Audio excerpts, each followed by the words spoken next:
and birth and death, and quickly will I not burn. Hương thính đại đức thắng thịnh, vì thứ pháp hồi gấp nhất thiết chúng sanh. Tình chiến diệu pháp luân cao đạo hạ môn, như liều sanh thoát tự đi cố đạc là thức chứng vô sanh. Homage to the blessed, noble, and perfectly enlightened one. Nam mô Sa Đan Tô Sư Chế Đô Ye A La Hơ Đi San Miao San Phụ Tô Xie.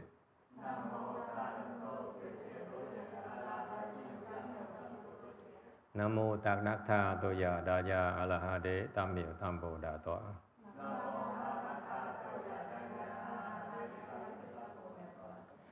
The unsurpassed, profound, subtle, and wonderful Dharma, 100,000 million aeons is difficult to encounter.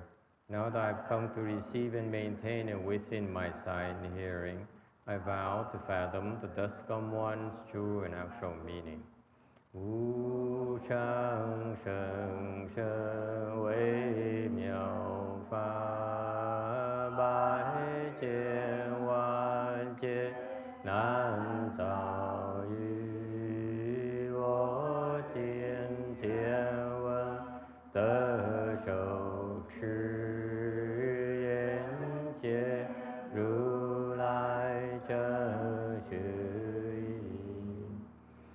all Buddhas and Bodhisattvas, Venerable Shenhua, Venerable Sanghas, and all good known advisors, Amitabha. Chư Phật Bồ Tát, Sư Phụ Sang Rần,各位善知人，各位善知识Amitabha. Chư Phật Bồ Tát kính thưa Hòa Thượng Tiên Hóa, quý thầy cô và quý vị thiện tri thức A Di Đà Phật.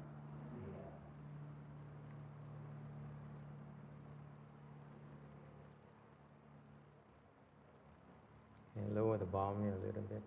Probably too loud. Today is the 26th of July. Thank you very much. We are in Rosemead, California to continue discussing the Heart Sutra. We are on slide 136,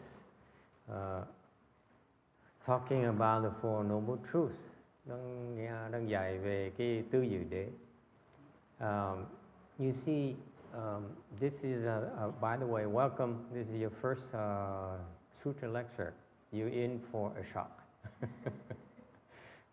This is the kind of nonsense we talk about in Buddhism. Our brand of Buddhism. Có một ngày có một cô mới đến lần đầu tiên nghe cái giảng kinh, thầy giảng cho biết là cái này nó khác thường, khác thường lệ. Because most of the lectures they talk about how great you are, how wonderful life is, and how to make more money, how to get what you want. Okay? You're so wonderful, you're okay, it's okay to be successful. Những cái chỗ khác mà thầy nghe giảng đạo, nhất là bên Công Chúa giáo, bên những cái, nhất là bây giờ Phật giáo cũng vậy. Giảng toàn chuyện tốt không à? Tại cô Kim Điển, they only talk about the positive things, and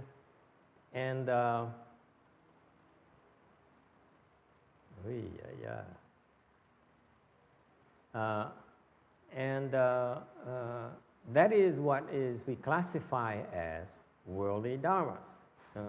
Giảng toàn chuyện là quý vị là nên thành công, quý vị là rất là đặc biệt, quý vị rất là hay, rất là giỏi, nên sung sướng, nên tìm cái hạnh phúc. Okay? Đó là pháp, là đó là đại đa số bên người Công Chúa giáo, cũng giống như bên Phật giáo bây giờ thời nay nói toàn những cái pháp như vậy không à. Okay? I follow the traditional way, theo cái truyền thống đời xưa. Like my master, my late Chinese master, we talked about the things that are more useful to you. Something called the truth.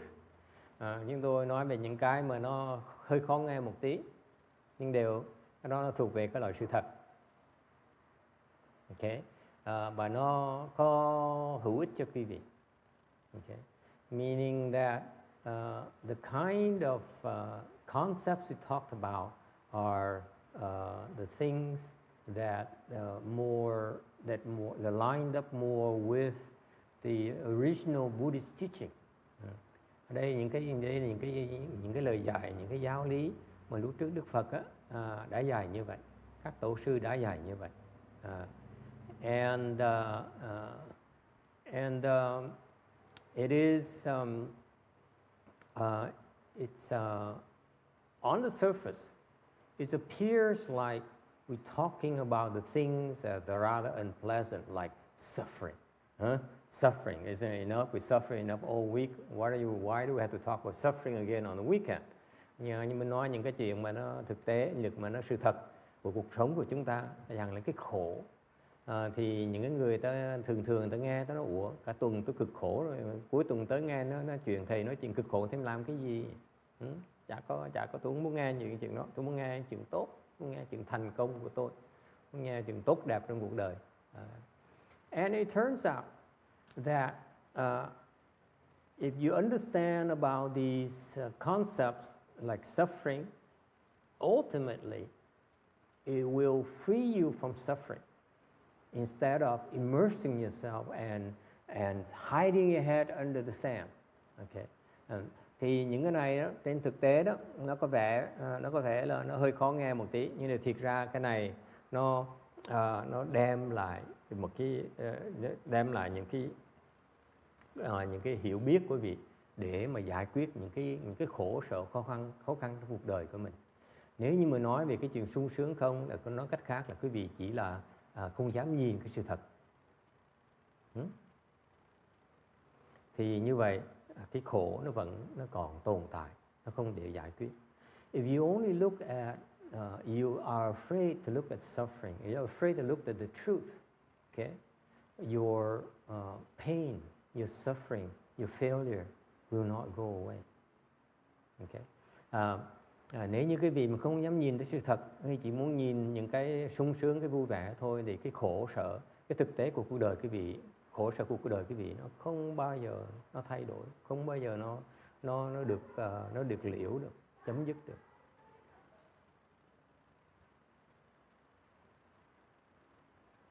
Okay, so that's why traditionally we talk about things that are difficult for the ordinary people to accept. Thành cái Phật giáo đúng ra nó khó rất là dài, tại vì không ai muốn nghe hết. The truth of the matter is that when the Buddha became enlightened, when he became a Buddha, sự thật khi Đức Phật mà khi mà thành đạo đó, he contemplated, he looked at the Buddhism, the Buddhist concept, what he understands about the ultimate truth, the absolute truth. Ngài hiểu được cái sự thật, Ngài hiểu được cái thực tế của cuộc sống. Và Ngài nói là cái này dạy không được. He says, I can't teach this. There's no way for you to understand it. Sự thật Ngài nói, Đức Phật nói là cái thực tế này á, dạy quý vị không được, quý vị không muốn nghe. You don't want to hear it. Ngài muốn nghe hết. Okay? So the Buddha said, nah, I'm not going to teach you. Đức Phật nói không dạy. He decided not to teach it. It's the truth. And then there is a God, king, a king God called by who is in the first dhyana heaven. Thì lúc đó có cái Tịnh Phạn Vương mới ở cái gọi là cái vua của cái đời của cái đệ nhất thiền đó, cái cõi thiền đó, sơ thiền đó. Thì ngài mới nói, ngài thấy rằng ông nó mới thấy rằng Đức Phật là không muốn dạy. When he realized that when this God King here, this King God here, is a God King or King God? He's my dictionary. God King. God King, thank you. See, he is my truth of suffering. God King. Thì nói là ông mới thấy là Đức Phật không chịu dạy Phật giáo này. Meaning that he says if the Buddha does not teach us, share with us what he knows, we'll never be able to get out of our minds. Mà Đức Phật nếu ngài ông vua trời này mới bị hiểu rằng là nếu như Đức Phật không dạy chúng ta thì chúng ta không thể nào liệu cái khổ được, không thể nào mà thoát được. So what did he do? He merely flew over to the Buddha where the Buddha was in the Bodhi tree. Thằng cái ông Tịnh Phạm Vương đó lập tức bay tới nơi cái cây Bồ đề đó, quỳ xuống. He knelt in front of the Buddha, okay, with the proper way, okay, meaning that left foot bent and then the right knee on the ground, okay, with two hands together and say, "We're honored one, please teach us." Thì Phạm Tịnh Vương mới là quỳ xuống và chắp tay lại và xin phép thỉnh Phật nói pháp. Susan, would you like translation? Dạ, bây giờ翻譯. Có gì? Mấy quan gì á? Chính gì? Today you're not working? Susan, today you're not working? Mấy yêu công作 hả? Mấy yêu什么?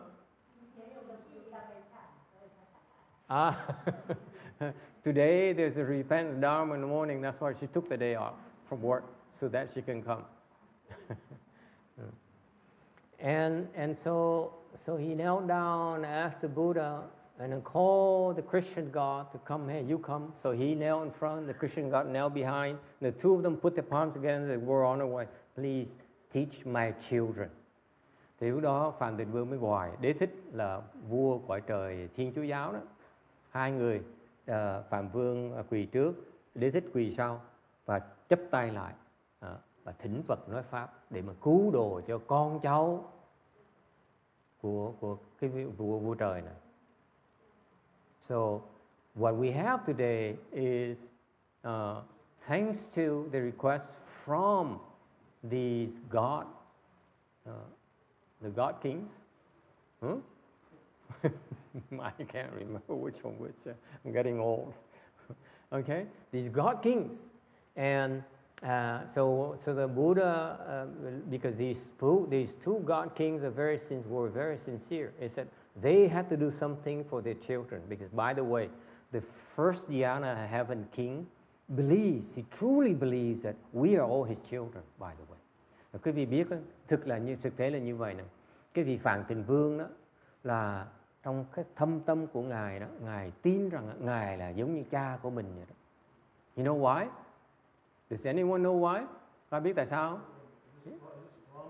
The Brahma Heaven King. He thinks he created the world. Mistakenly. You are so cynical, my friend. You Jewish people.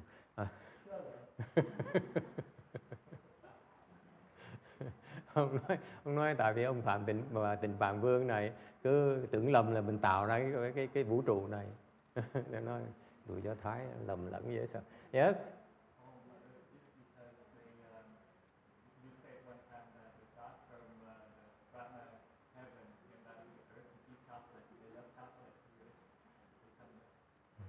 Here's what happened. Cái này là chuyện xảy ra, chuyện thật. When the world was formed, contrary to Genesis, it wasn't formed in 7 days and 7 nights. Okay? Lúc mà cái vũ trụ chúng ta, cái cõi này chúng ta đó, cõi dục giới chúng ta được tạo ra đó, không phải như bên Thiên Chúa giáo nó là tạo 7 ngày 7 đêm, nó không có đâu. It's not true. It was an evolution. It took a long time. Từ từ nó tạo ra rất là lâu. Okay? Và lúc trước á, cái thế giới nó tạo ra thì cái quải mặt đất này á, nó không có người ở. There's no humans on the earth. No humans whatsoever. Okay? And then but the heavens were populated. There are gods and goddesses up there. Nhưng để cái quả trời thì có cả thiên thần, đàn ông đàn bà quả trời ở trên kia. So what happened is that the first dhyana heaven gods and goddesses. Thì hồi đó những cái vị cõi trời á, mà cõi sắc giới mà sơ thiền đó, mấy ông thần, mấy bà tiên đó mới bay xuống mặt đất để đi chơi. They were flying around. Okay? Just like you would drive on your car, okay? On a weekend, you drive around for sightseeing. Thì bay đi để mà danh lam và đi qua chơi phong cảnh, nhìn phong cảnh vậy. So they flew down to the earth. Okay? And they found the earth crust back then. Back then, believe it or not, đời xưa đó, thời lúc mặt quả đất nó còn đó, mới mọc ra, mới thành đó, thì cái mặt đất á, cái mặt trên đó, nó có một cái lớp ngon giống như sô cô la, hơn sô cô la nữa. There is a crust on the earth's surface that is even more tasty than chocolate. Swiss chocolate, any chocolate, okay? Even tastier, nó ngon hơn bất cứ cái loại chocolate nào quý vị có. Okay?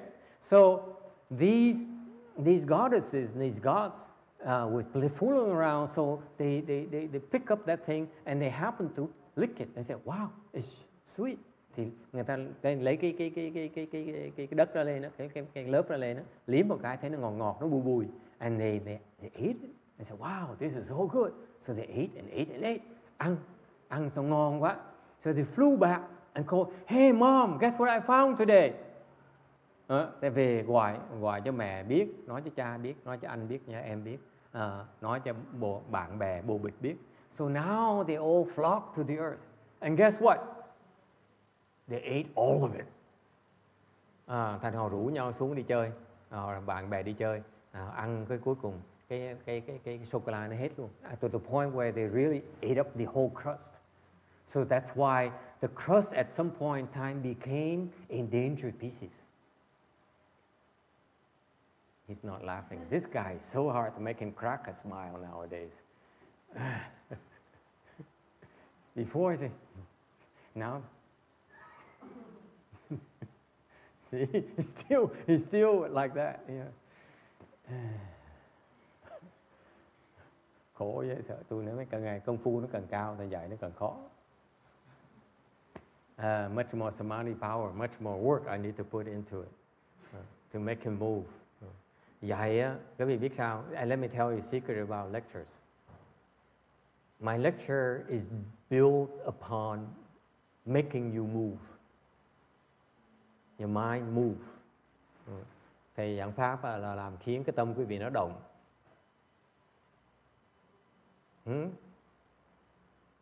Anyway, so that's why the longer you stay without moving, the harder I have to work.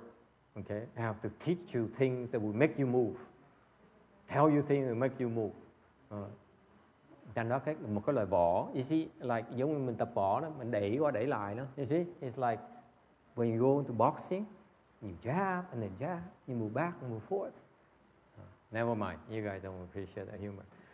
Never mind. So what happened is that these beings would like to fly, these heavenly beings would fly to the earth to play and eat and play. Thì hồi đó họ mấy cái cõi thiên thần ta bay xuống cái quả đất này để mà vui chơi, ăn uống, nhất là ăn sô cô la đó, especially chảo cơ ly là hẳn hảo chưa. Okay, and so they kept on coming and eating to the point where they no longer can fly back. Thì họ tới đó, càng tới càng ăn càng nhiều, thì càng một ngày nào đó họ bay xuống đây để mà ăn cái sô cô la, xong rồi á, ăn xong rồi á, bay không được nữa, mất cái khả năng bay. They lost the ability to fly. Okay, họ mất họ không thể bay được nữa. So now they have no chance, they have to stay here. Họ không thể bay được, họ phải ở lại đây. That's how it became Adam and Eve. Đó, họ trở thành ông Adam và bà Eva. It's true. That's the first Adam and Eve of the world. Okay? Yeah. So it's not from Adam's ribs that Eve came about. Okay, thành ra họ nói là hồi xưa mà nói là cái bà Eva là từ cái xương sườn của hay là xương heo gì của ông Adam mà làm ra là không phải. It's not true. Now you know the truth. Now you know the truth. This is the Buddhist truth, absolute Buddhist truth. Yes. Thiên, quả tiên, cái người tiên như mình. And turns out, by the way, the first settlers on the earth are very pretty. Oh, the God and goddesses are very pretty. Cái thời mà quả thiên thần họ xuống đây, cái đời đầu đó, thế hệ đầu đó, họ đẹp dễ sợ lắm, đẹp trai đẹp gái dễ sợ lắm. Càng ngày mình càng xấu thêm. Tại họ có phước thì họ đẹp lắm. Rồi cái người mà càng ít phước càng ngày nó càng xấu. Từ từ thầy kể. She says, what happened to them since they can no longer fly back to the heavens? What is going to happen to them? I said, I tell you later. Huh? No, not at all. They are.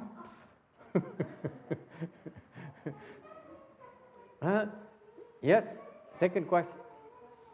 Same question. Why they couldn't fly back?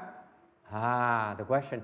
Why is that you lose the ability? They lost the ability to fly. Tại sao nó không thể bay được? Why is that?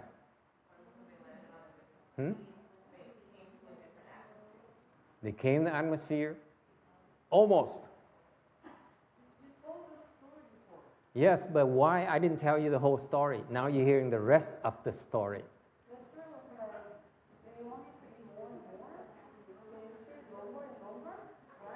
Yeah. One day, they flew down, they ate, and then boom, they can't fly anymore. They can't fly anymore. Bỗng nhiên thường bay về được, xong rồi bỗng nhiên không bay được. Just like that. Tại sao?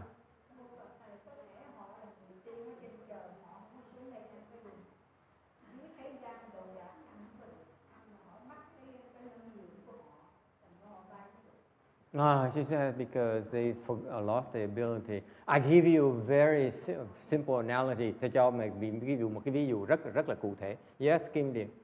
I mean, erase that name.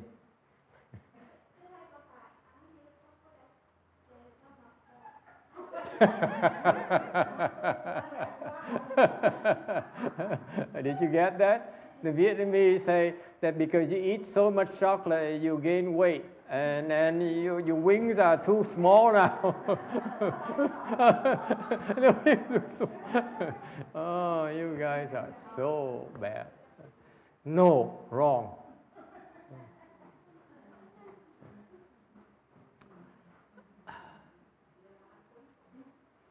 There's a reason for that. There's a Buddhist reason for that. It's kind of let me see, try this if you can understand. Có một lý do mà không biết là theo cái lý luận của Phật giáo, không biết vị có hiểu được không?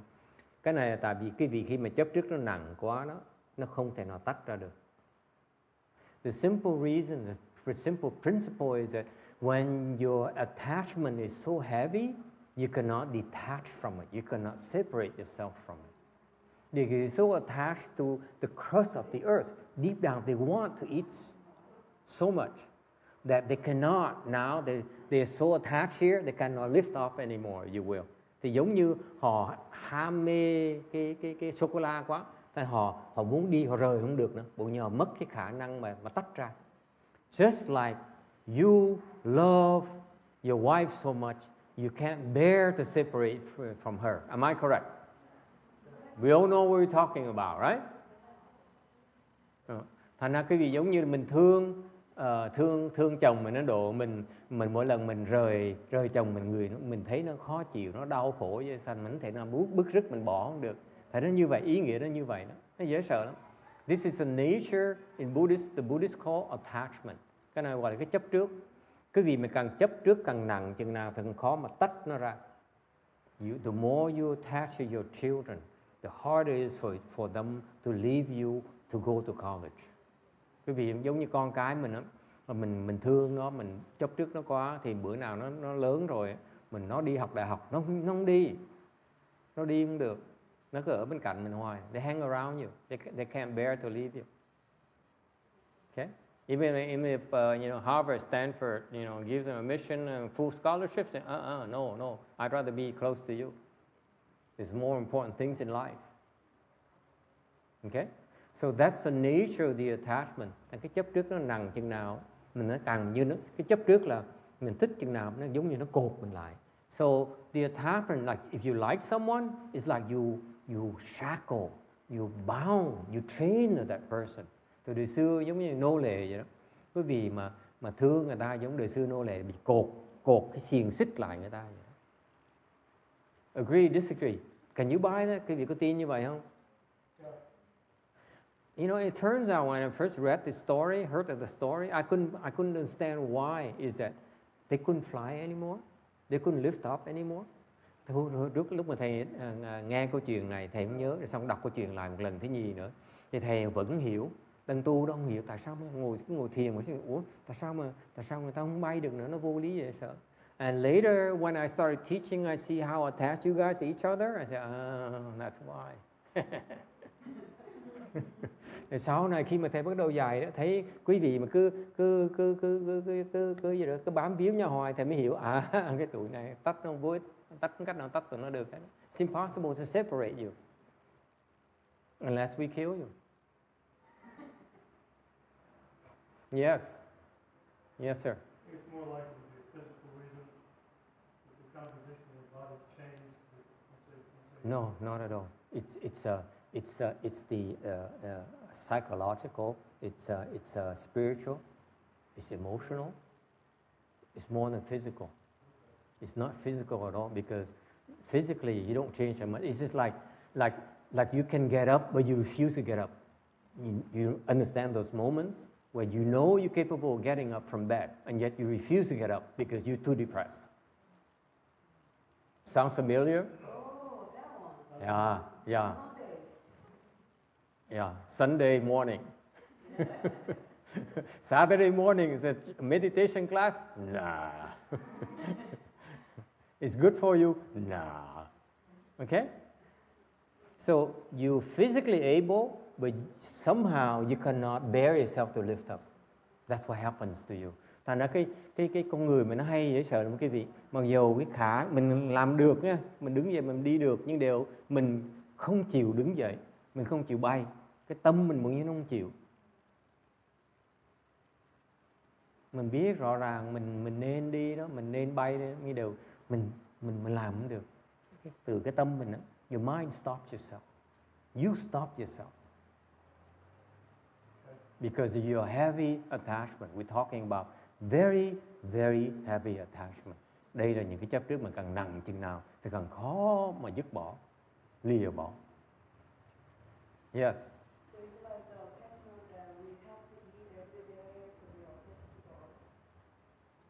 Yes, that's why you cannot fly. Because you like to eat the grains, like you eat the buffaloes. You like to eat the squirrels. You like to eat the fish. That's why it's very difficult for you to fly. Thường giống như tương tự như vậy. Thời buổi này chúng ta đó, quý vị thích ăn thịt, thích ăn cá, thích ăn bò, thích ăn vịt, thì những con nó trên đất đó, thành quý vị khó mà bay lên, tại vì chấp trước cái chỗ này. Nhất là quý vị thích cái nhà, quý vị phải you like your Hondas. Can they eat birds to fly? No, you have to eat a lot of birds because now you have to deal with your house and your car. Huh? You see that? You have many more heavy attachment to things here than things in the sky. Thành bởi vì quý vị biết không, nói một cách nói cái rõ ràng nữa, nếu những người mà đi vào tịnh độ đó, ta nói ta đòi tây phương cực lạc đó, mà cứ lo ôm những cái đồ cái cõi này không, sao mà đi tây phương cực lạc được? Ý nghĩa là vậy đó. So for example, in Buddhism, there's some school of Pure Land Buddhism where you try to go to the Western Bliss Pure Land, and yet your entire life right now is built upon grasping this earth here, what your possessions here, your friendship here, your relationships here, your possessions here. and you cannot bear to let go your possession, your things, how can you think, what makes you think you're going to go to the Pure Land when you die? After you die, you're still attached to your possessions. You still hang around. Your spirits will still hang around you. Thành quý vị thấy không? Nếu quý vị cứ chấp trước cái nhà cửa, chấp trước xe cộ, tiền bạc, với là họ hàng mình ở đây đó, anh em mình ở đây đó, ok, cái đầm ấm, cái thoải mái của mình ở đây đó, thì khi quý vị chết đó, cái linh hồn quý vị làm sao nó bỏ đi được? Làm sao mà đi vãng sanh được?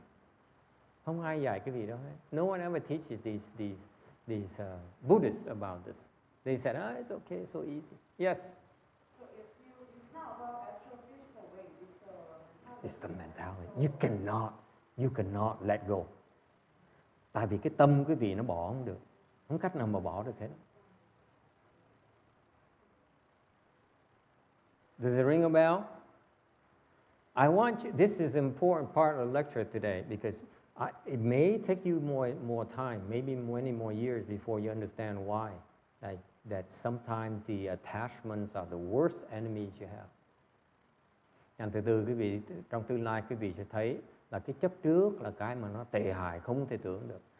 Nó cột chân quý vị lại, bỏ đi không được. You cannot let go of the heavy attachment. Không cách nào bỏ được hết.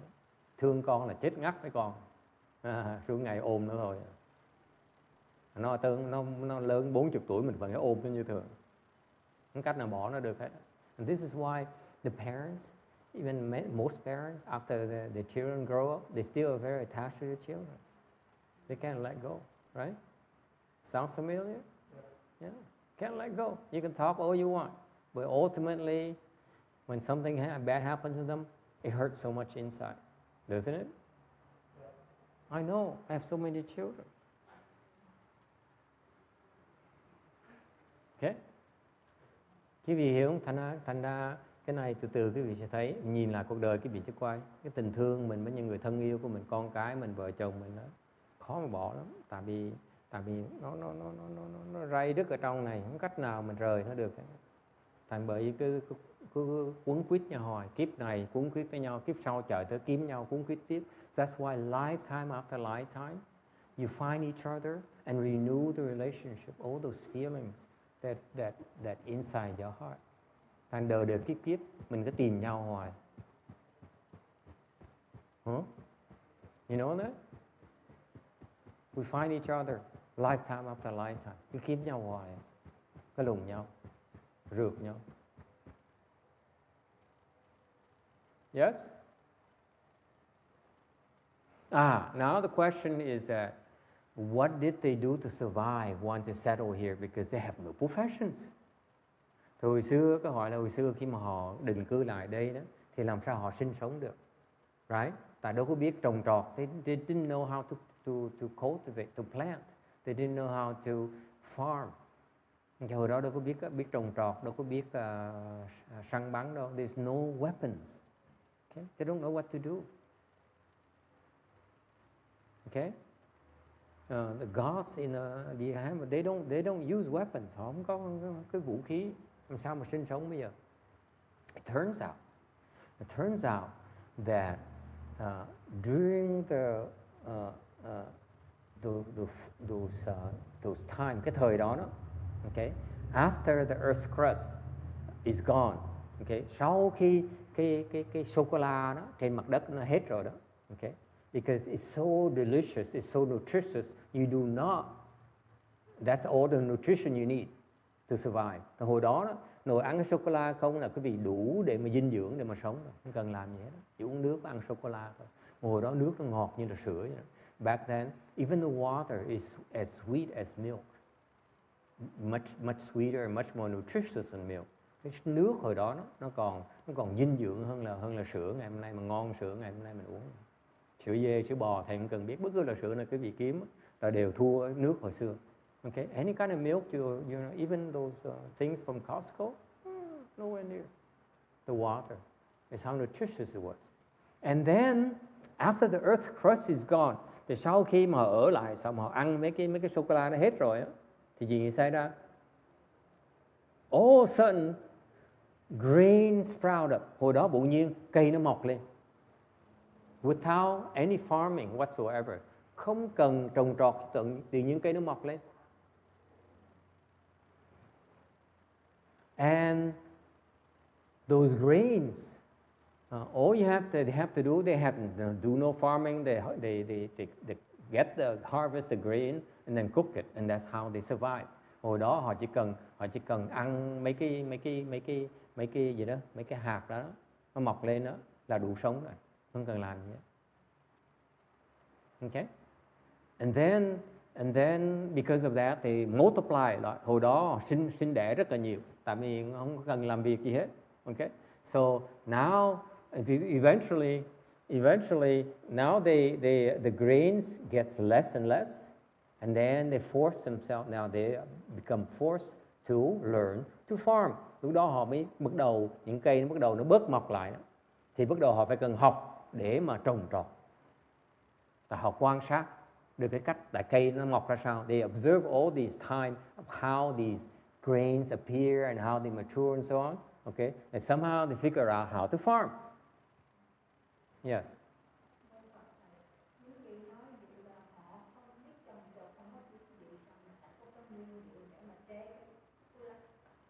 Cái sô-cô-la tự động nó hiện ra như vậy. Còn giống như vàng nó hiện ra trong núi vậy. Mình không cần làm gì hết, nó hiện có sẵn vậy thôi. Vậy đó.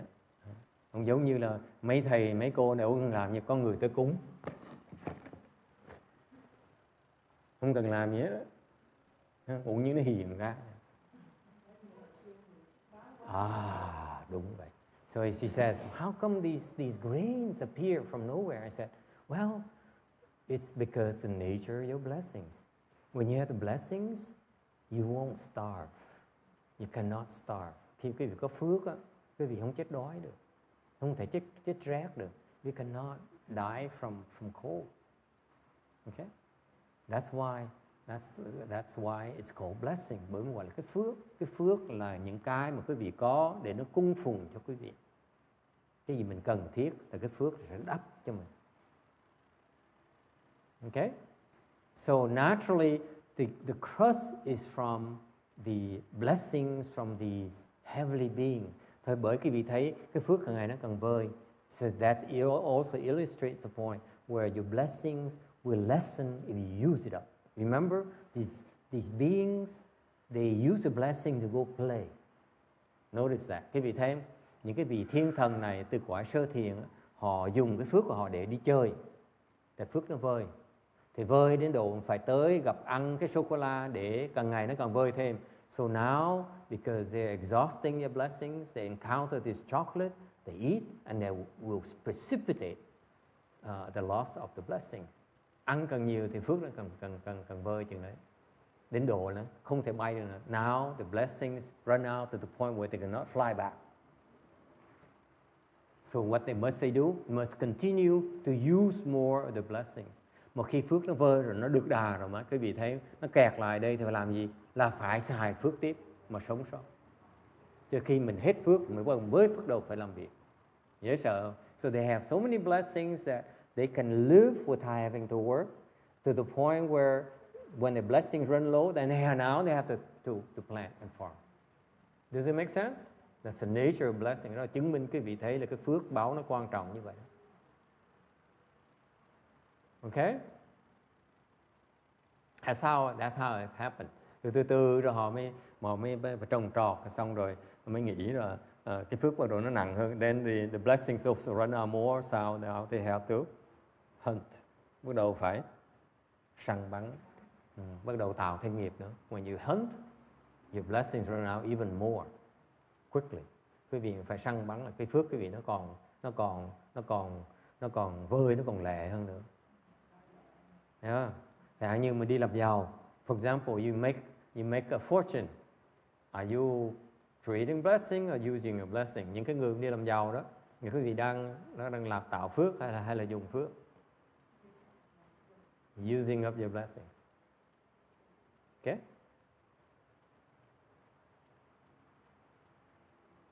Quả Ngân really? Ngồi suy nghĩ. Really? Làm nhiều tiền quá phiền lắm con ơi. hết phước, vơi phước lắm. So that's why when you make a lot of money, you're using up a lot of blessings. This is why the rich people are so blessed that they make money and then what? They use money to do philanthropy work, which creates more blessings. Thành người giàu đó, ta tự động ta dùng cái tiền người ta để ta làm chuyện từ thiện, xây nhà thờ này nọ, thì họ tạo thêm phước cho họ.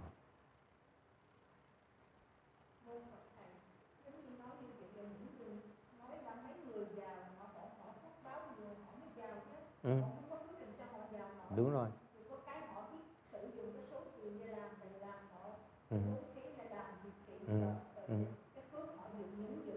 Không có vơi mà tăng trưởng.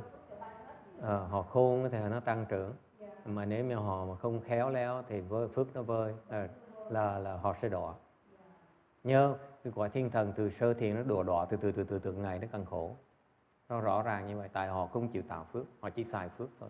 So the point that the story here today illustrates is that if you continue to use your blessings, eventually you will run out, you will get in trouble, you will suffer. That's the nature of suffering. You suffer because your blessings run out. Là quý vị khổ là tại vì phước báo quý vị nó vơi.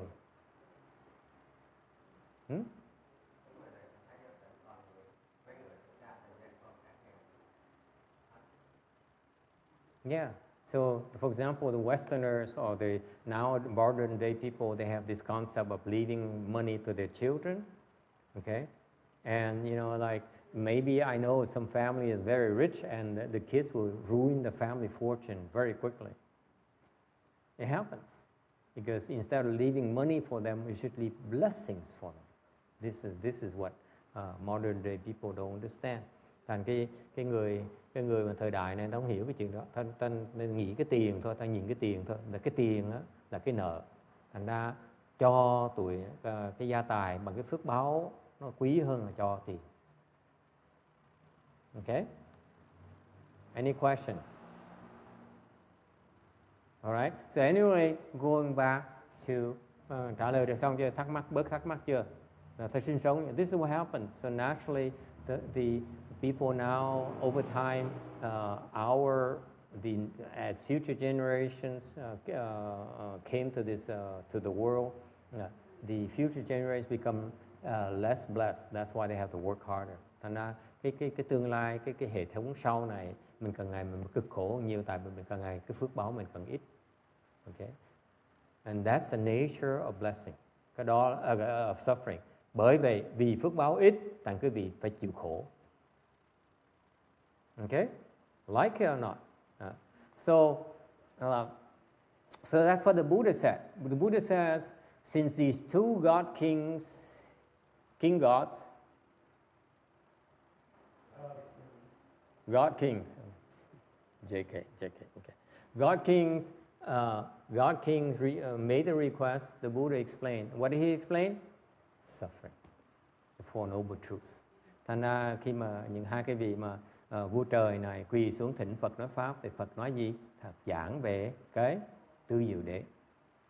Okay? He says, your existence is an existence of suffering. That is the truth. Okay? Đức Phật mới nói là cuộc sống quý vị là cuộc sống của cái khổ. Okay? And for worldly people to say, no, my life is not suffering, it is equivalent, tantamount to denying reality. Oh yeah, you're fooling yourself. Anh quý vị biết mà, cái người thế gian mà ta nói là cuộc sống chúng tôi là rất là sung sướng hạnh phúc, đó là họ không dám nhìn vào cái khổ của họ.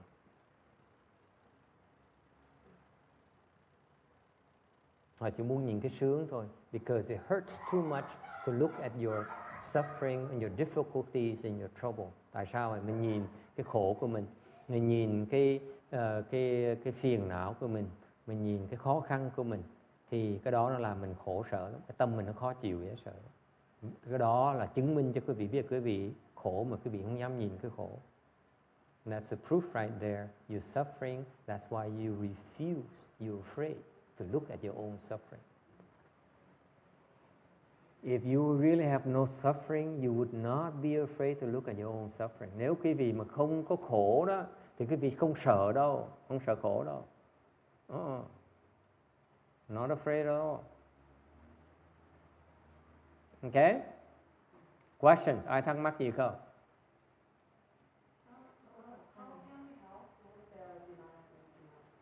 The self-denial? How can we help with self-denial? Just pinch. Does it hurt? Yeah. Thì nói mà sao mà mình tránh cái sự từ lừa dối mình. Tôi nói là chứ quý vị dám nhìn cái khổ mình ngay, cái thân này là cái khổ. This body is full of suffering, and yet we do everything in our power to disguise the nature of the suffering of the body by. Yeah. And that's why the cosmetics are so popular. Quý vị thấy, tại vì mình có cái thân này là cái thân của cái khổ, thành quý vị làm tất cả mọi cách để mà ăn mặc cho đẹp đẽ, son phấn này, để mà không dám nhìn, để mà che lấp cái khổ của mình. We do everything to mask our suffering because it hurts to look at the suffering, hurts to look at the truth. Nhìn thấy cái sự thật á, nó khó lắm, nó đau khổ lắm, nó khó chịu lắm, phải không cô? Because if all you can do is look at your suffering all day, you go crazy, right? Nếu như quý vị nhìn cái khổ mình không cả ngày, quý vị sẽ nổi khùng á. Because the truth of the matter is that we have so much suffering in our existence that we know, and that's why we got wise and we say, no, let's not look at it. Look something else that's more acceptable. And that's the natural reflex response. Thành ra quý vị, mình biết mình khổ nhiều thì mình né, mình nhìn cái khác, mình không nhìn cái khổ nữa. Thành ra từ kiếp này có kiếp khác, đời này có đời khác, ai cũng né nhìn cái khổ, toàn nhìn cái sướng không. Because that's how society conditions us to look at the happiness and not suffering. Thành ra xã hội này, cái giáo dục này khuyến khích quý vị nhìn cái sung sướng mà không nhìn cái khổ.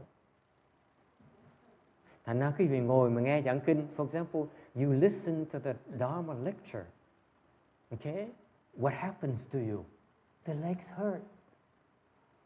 We're helping you bring back to your own reality.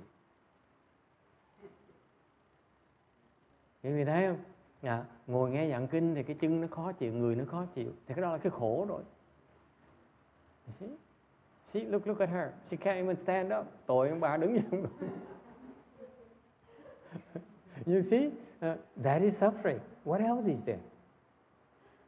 And that's the nature of the lecture. Quý vị nghe pháp như vậy, cái pháp nghe tự động cái lưng nó đau, cái chân nó đau. That is the Dharma that the Buddha teaches, suffering. Thành cái pháp Đức Phật dạy là nhìn cái thực tế chúng ta đó, thiệt sự là chúng ta khổ, mà chúng ta không dám nhìn thôi. Yes or no?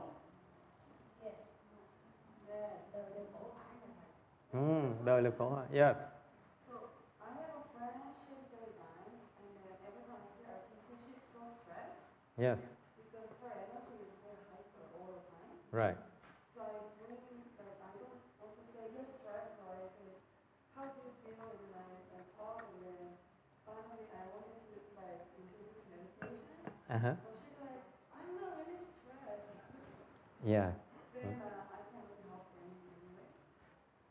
You cannot help her unless she asks for it. Just because she's stressed out doesn't mean that she's going to accept your help. There's a difference. The difference is I'm so stressed out versus I'm so stressed, help me. You have to wait for the help me.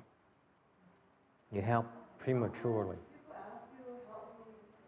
They don't mean it. They don't mean it. Like that guy yesterday. I'm not teaching. Unless you mean it, I'm not going to teach you. He says, see, you weren't here yesterday. Cô hỏi là có bạn cô là nói là cô tinh thần căng thẳng quá, mà cô chịu không nổi nữa. Xong cô này dạy cô là cách thiền. Rồi cô cách thiền không, tôi không thiền, tôi Thì thầy mới cười, thầy nói là cô á, giúp cô này quá sớm đi. Chừng nào mà cô khi mà thiệt sự mà yêu cầu giúp á, mình mới giúp được. Mà cô mà không yêu cầu giúp mình giúp không được.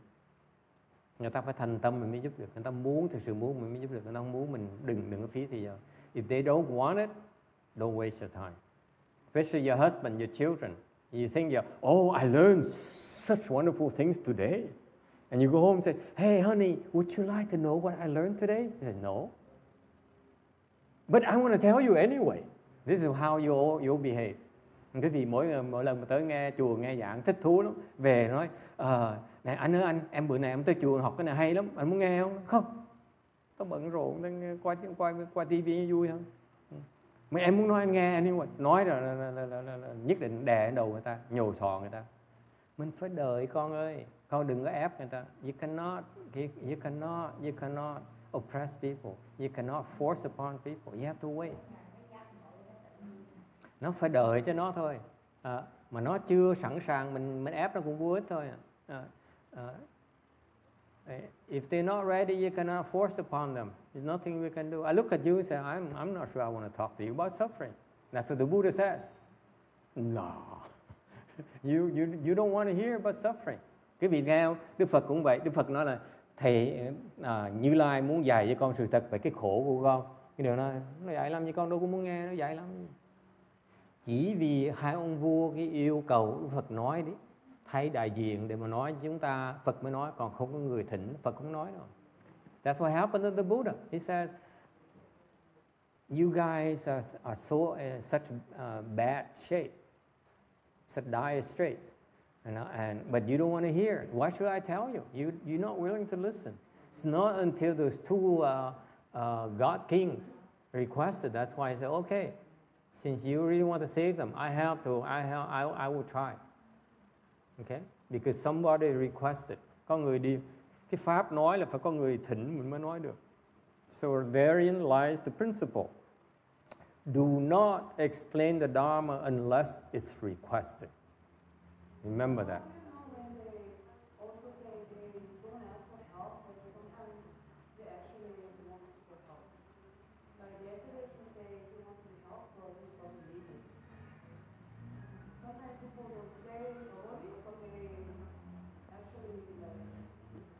You are not in a position to second guess people.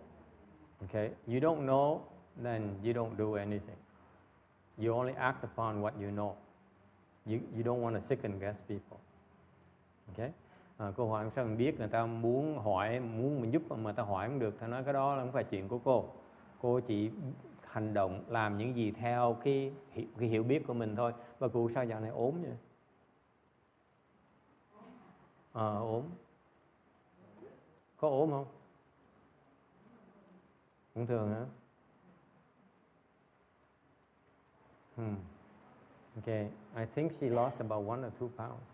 Nhưng mất 1-2 kg nữa. Chắc trời đóng hả?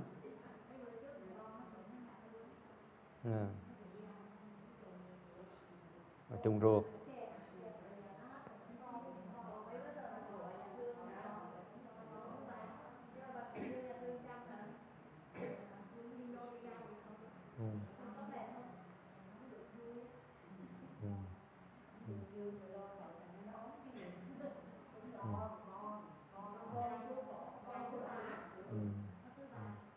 Nó thực sự là khổ.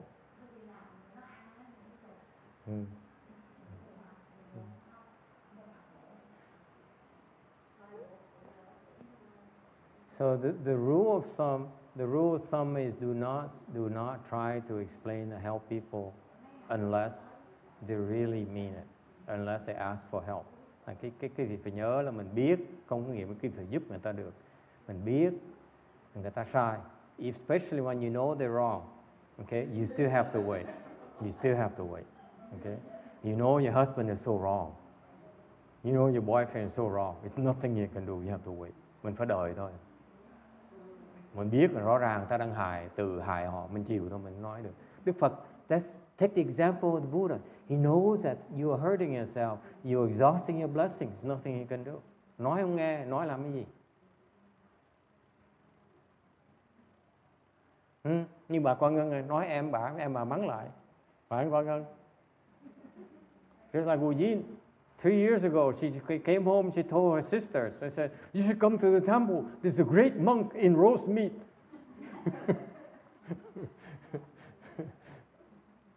What are you talking about? Stop speaking nonsense, old woman. Đúng không? Mấy bà mắng nghe lập tức, phải không? Càng già càng lẩm cẩm. Gặp mấy ông thầy trẻ bị mấy ông dụ. Ông dỗ ngọt.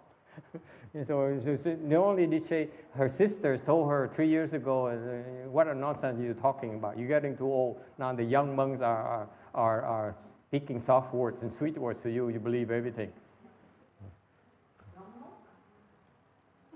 I was younger then. I was younger.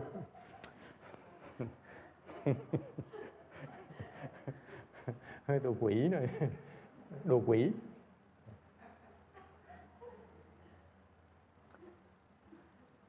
Yeah?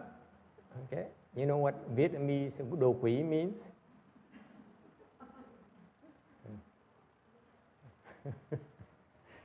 It's very nice.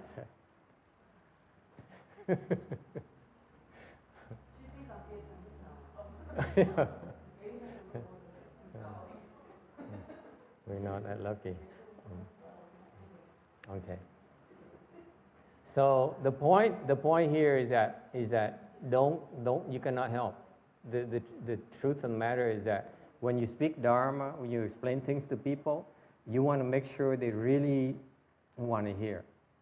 If they're just asking, yeah, help me out, like a lot of Vietnamese tell me, yeah, explain it to me. I say, no, I don't know anything.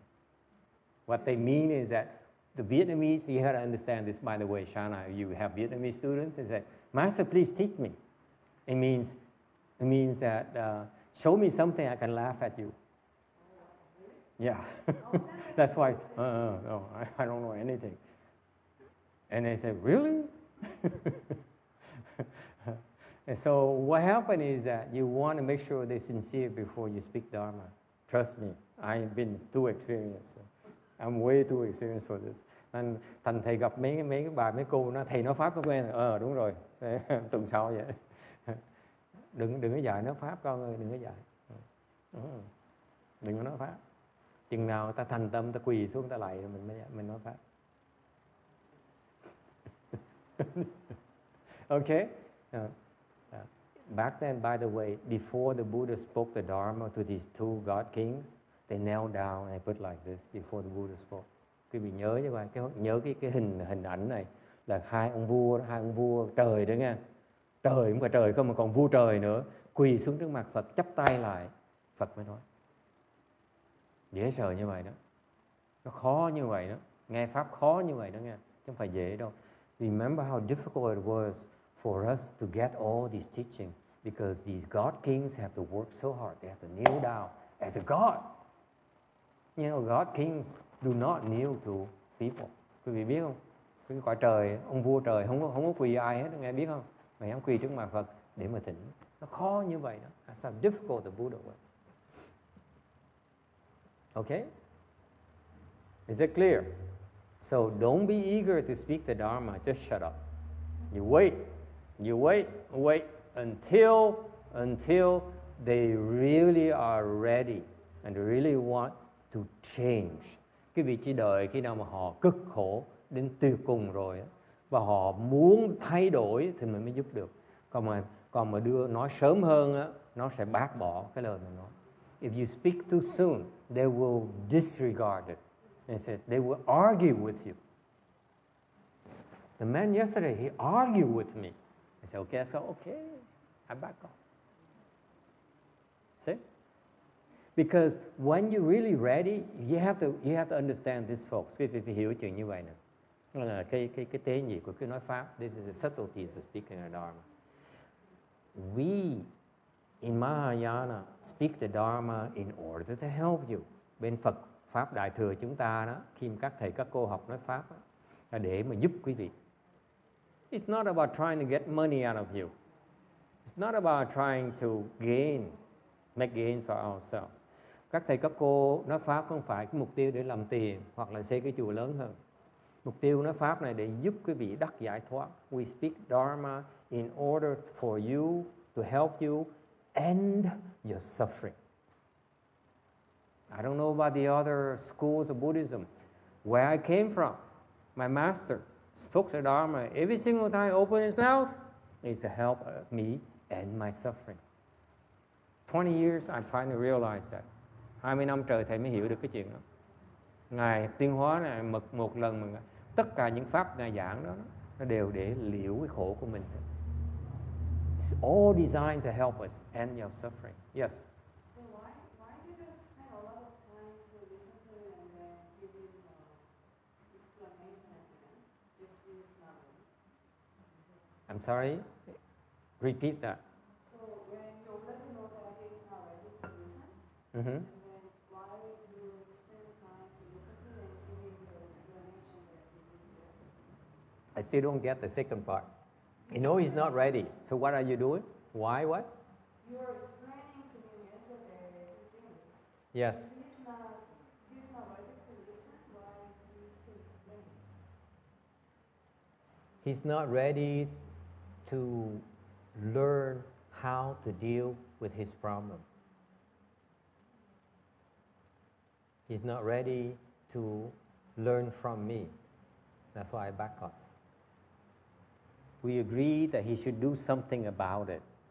But when I tried to get him to explain to him how to go about it, because I explained about Tai Chi, I explained about acupuncture, I explained about meditation, the obvious question is that, who do I go? Where do I go? But he's not ready for that yet. That's why I back off. You see, you can go so far with people. I'm not saying you should ignore them completely. Okay? There's something called civility, something called preparing them. And you can go so far, then you back off. Okay? Because it's good for them. Remember, the process is to help them. So I bring them to the point where I can help him, and then when he cannot receive anymore, I back off.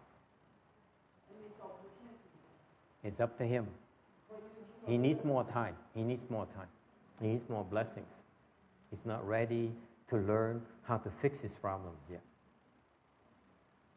Because I tell people, I say, do this because it's going to fix your problem. They said, nah. So I say, okay, I back off.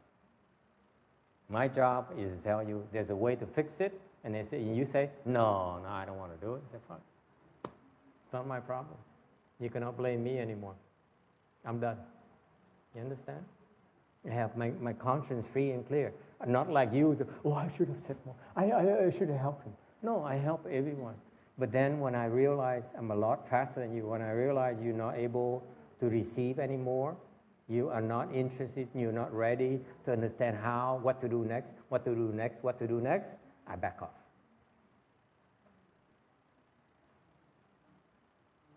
Okay? Thành ra câu này câu hỏi. And this will happen yesterday, by the way. There's a man who has have a knee replacement on his right knee. And the problem has been going on for 25 years. Ngày hôm qua có cái ông người da đen từ nửa bước tới. Ông thay cái đầu gối. Tại vì cái sụn của ông á, nó tiêu luôn rồi. Because the cartilage is all gone. So he had to replace it. The knee with a ball of stainless steel. Thành thay cái đầu gối bằng một cái hòn bi bằng sắt mà không inox, nó không có sét. Okay? So now the knee is like that. Now he can she says it has the same problem. Okay? And the problem is he knew about the knee problem for 25 years. Ông đó bị cái đau chân này cách đã 25 năm rồi.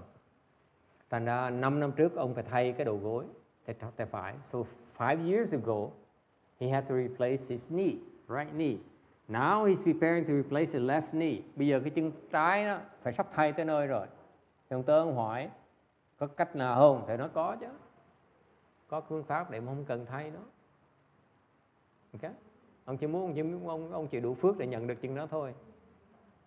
So I said, yes, there's a way for you not to replace the left knee. Okay? And that's all he wants to hear. And then he's going to decide. He decided he's going to search a way himself to find out how to do it, how not to have to replace the knee. Okay, that's as far as he could go. Thành ra ông cái phước ông nó chỉ được nghe rằng á, là có một cái cách gọi là thiền. So there's something called meditation that can achieve that goal. Có cái phương pháp gọi là thiền, nó có thể giúp ông không cần thay cái đầu gối trái. Thì ông đủ phước để nghe được chuyện đó thôi. Rồi khi mà thầy muốn nói nhiều hơn, thầy ông muốn nghe nữa, thầy ngừng lại. So that's what happened yesterday. I can push so far and I back off. Okay, so each of you is so far you can go, is so far I can teach you, and then I back off. I wait for 3 years. Nhiều khi mình dạy mình chỉ trồng cái chủng tử thôi, thì mình đợi người ta. You see what? Because now the man is going to say meditation. I should look more into meditation, especially child. Let him do his research. Yeah, that's his style, right, Tex? You're going to go and find your own things and read up on things and decide for yourself what's good for you. Okay? That's how some people are. You have to respect that. Cái đó là cái chuyện người ta như vậy, cái cách ta hoạt động như vậy. Mình chỉ được như vậy thôi, mình chỉ làm được chuyện đó thôi. Yes.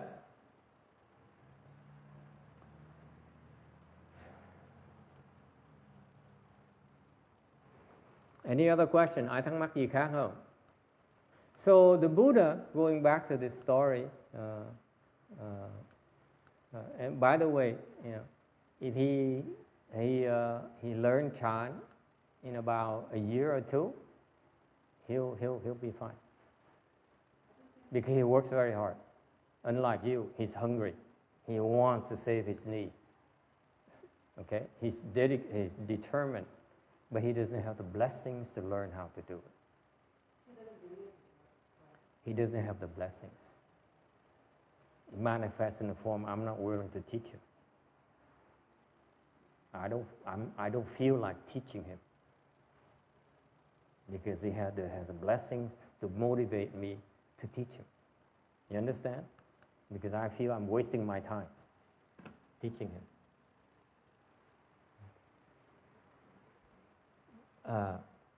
All right.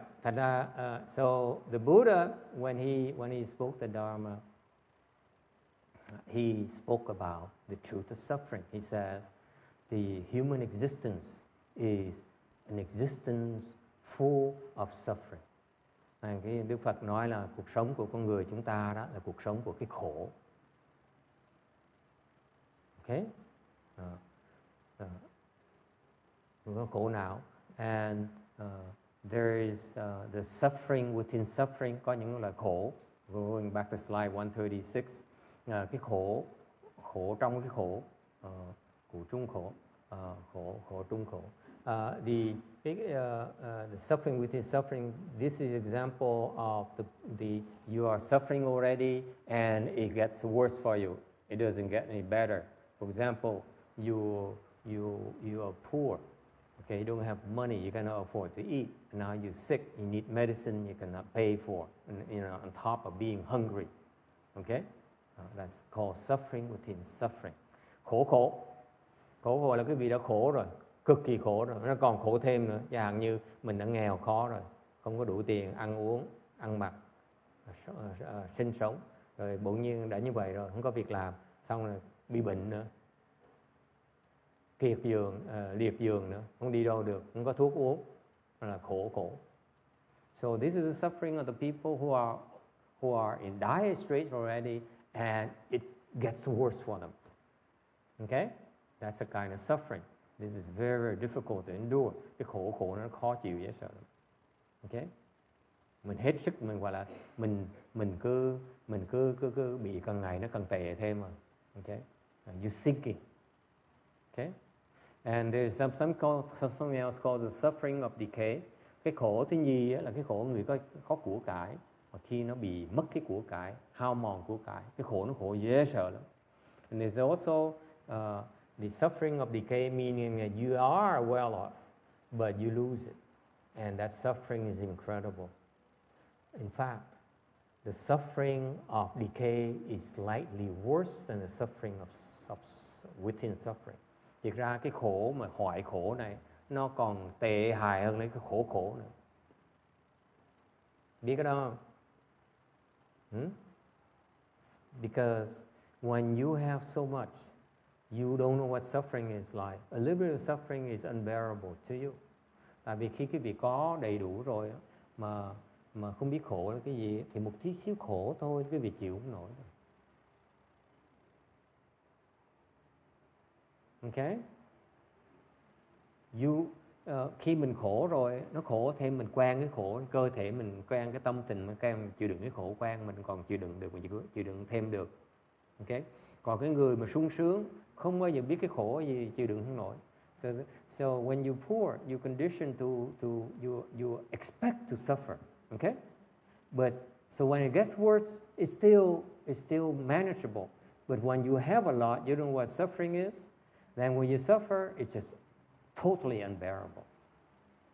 And then the third one is the suffering of life process. So cuối cùng cái khổ của cái mạng sống. Có nghĩa là sao? What does it mean? That you die. Nothing you can do about it. Cái khổ này là khổ mình đang chết, mình không làm được cái gì hết. Okay? It's one of the terrible things. Mình đang chết, cái cơ thể này nó đang chết từ từ dần mòn, mình không làm gì được hết. We are dying slowly every single second. There's nothing we can do about it. Nothing whatsoever. And that's why, one of the reasons why people are afraid to look at death. Because nothing they can do about it. Thành ra quý vị biết không, trong tâm tư quý vị đó, có một cái sợ rất là thầm kín, là sợ chết. Tại mình biết cái chết này mình không làm gì được hết. Tại mình không dám nhìn. Nhìn có lợi gì đâu. Mình bị thua mà. Không cách nào gỡ được hết. There's no way for you to fight it. Impossible. That's why no one dares look at death. Không ai dám nhìn cái chết nữa. Nhìn cái sống nó dễ nhìn hơn. It's easy, much easier to look at life.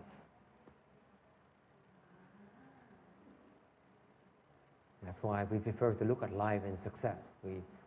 We don't want to look at death. Like yesterday, remember? The guy only looked about life, looked about success. Never dare look about death. Can you see it in him? Is it clear? He doesn't dare look at it because nothing he can do about it.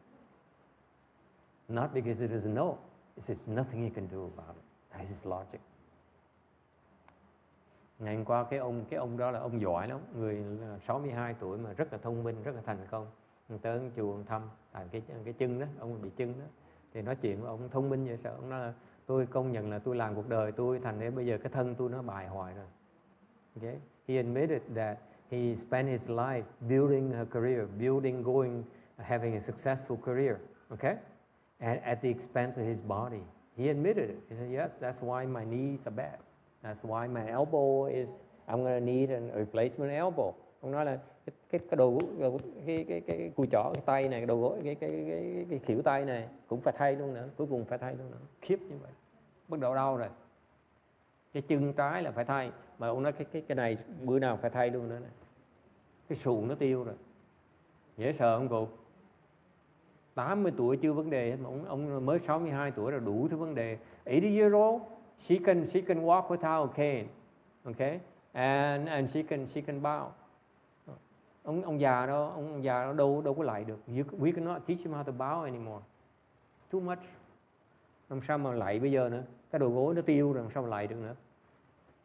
Hả? Nó dễ sợ như vậy đó. And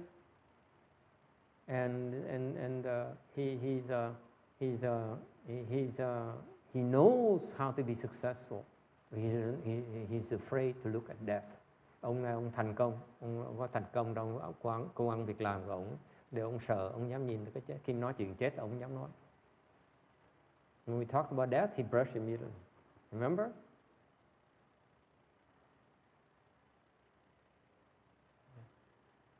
Okay? So, this life process here, you know you're dying, you know you have something called thoughts that go one after another, is nothing you can do. Cái tư tưởng quý vị nó chạy, hết cái này khởi, rồi tới cái kia khởi, nó chạy liên tục như vậy. Nó quý vị không thể nào ngừng được. There's no way for you to stop it, right? Có ai ngừng được cái tư tưởng giơ tay thử coi. Anyone who can stop your thoughts, let me know, raise your hands. Taoists cannot.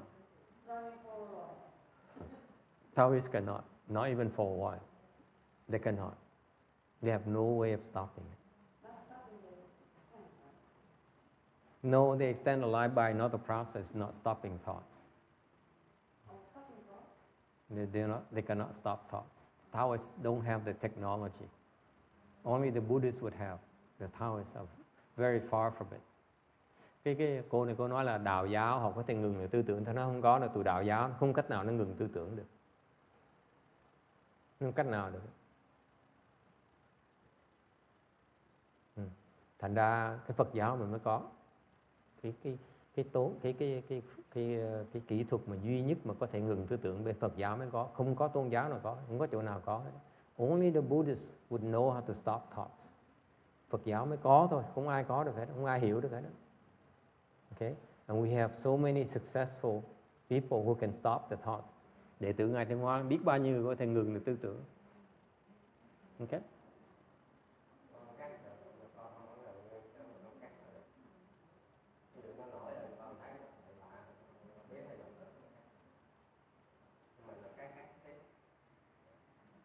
Có những cái con cắt chưa được. Nói tầm bậy, thầy biết, có cái con cắt được, có cái con cắt không được.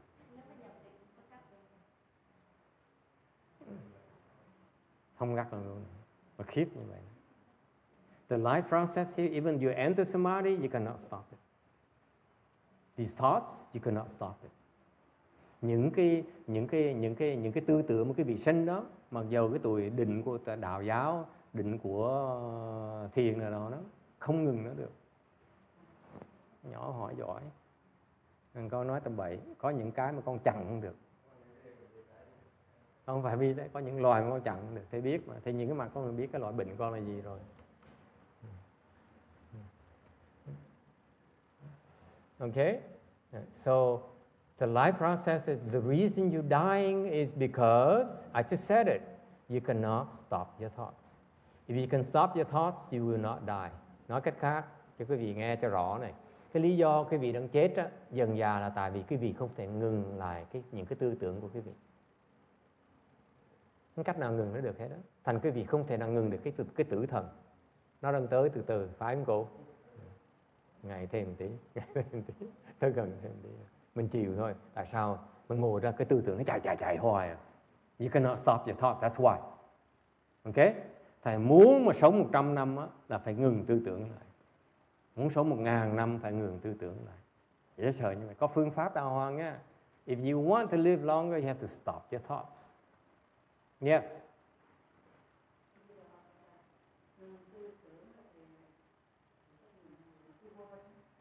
Quên hả? Quên nó là bệnh nhưng mà nó ngừng. Cái đó là bệnh đó con. Nó bệnh lẩm cẩm đó, nó thận đó. Không ai ngừng tư tưởng.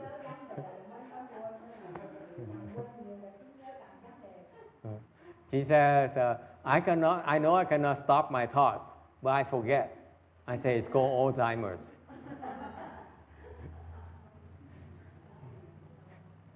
Yes. Chừng nào tới đó thầy dạy cho, đừng có lo, không làm được. Nói nhiều quá rồi mình. Đại khái là tứ quả La Hán trở lên mới ngừng được. Basically, the question is, what level can you stop your thoughts? I say 9th level of samadhi or higher. 9th is Buddhist. Tới một kiểu cửu định là phải Phật giáo mới tới được. Ngoài kia nó không tới được. Ngoài đạo nó không tới được. The externalists, there's no way to get to 9. They don't know how to get to 9. Yes? When you stop thoughts, are you able to function like Yes, you function a lot better. Without thinking. You can talk without thinking.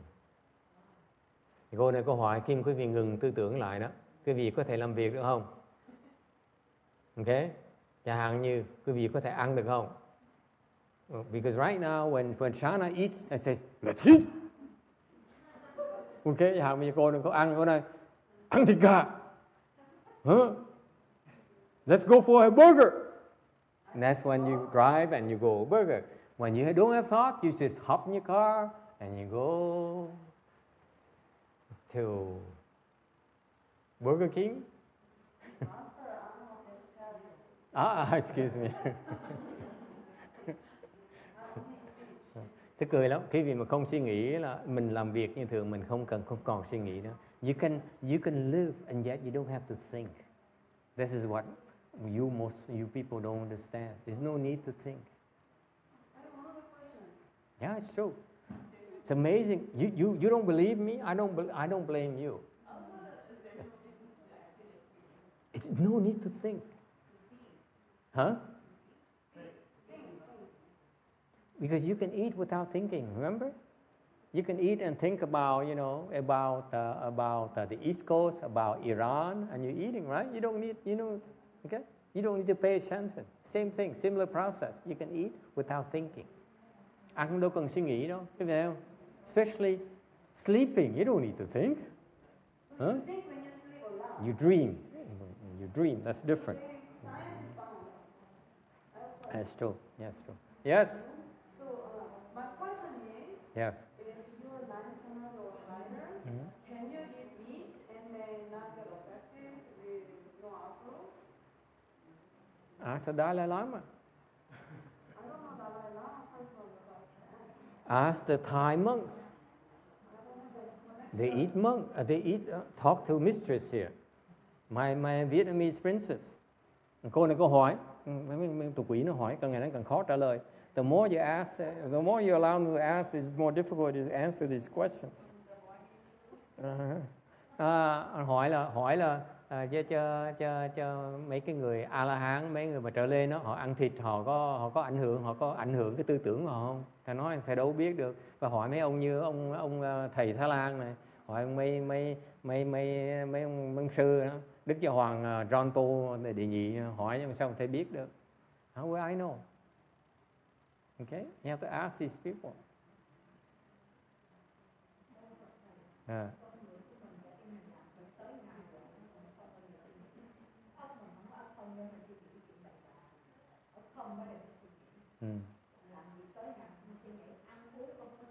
Mình làm việc không cần suy nghĩ nữa mới hay á. Không cần suy nghĩ luôn nữa. Nó hay vậy đó.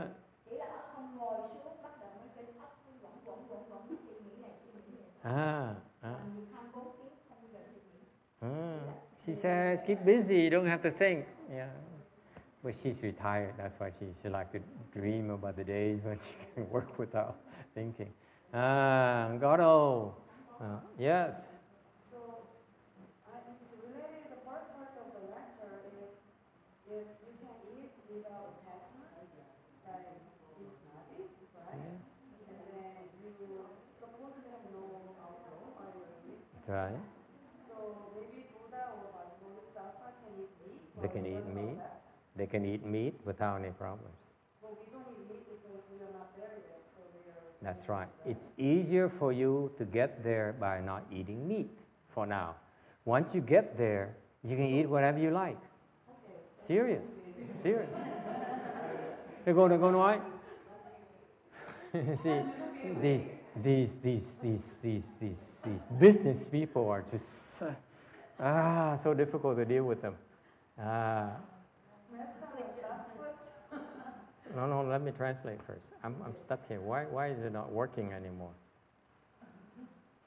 I think you asked too many questions.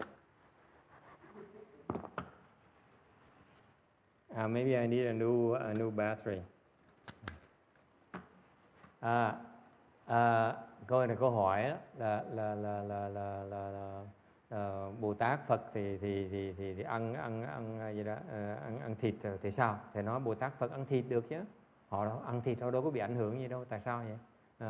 Tại vì họ trên độ họ đâu bị thịt ảnh hưởng nữa. Còn Thành ra nếu quý vị here đang tu mà chưa phải Phật Bồ Tát thì nên ăn chay, thì có thể trở thành Phật Bồ Tát nó lẹ hơn là mình ăn thịt. Ý nghĩa chỉ chừng đó thôi à. This is why we advise you to become vegetarian for now.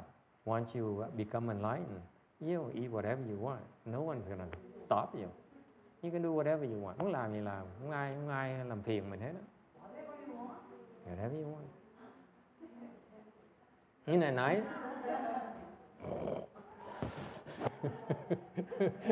Uống rượu này, tứ độ tường, đủ thứ, không ai than phiền hết rồi. Okay? The Buddha will never complain. The Bodhisattva will never complain.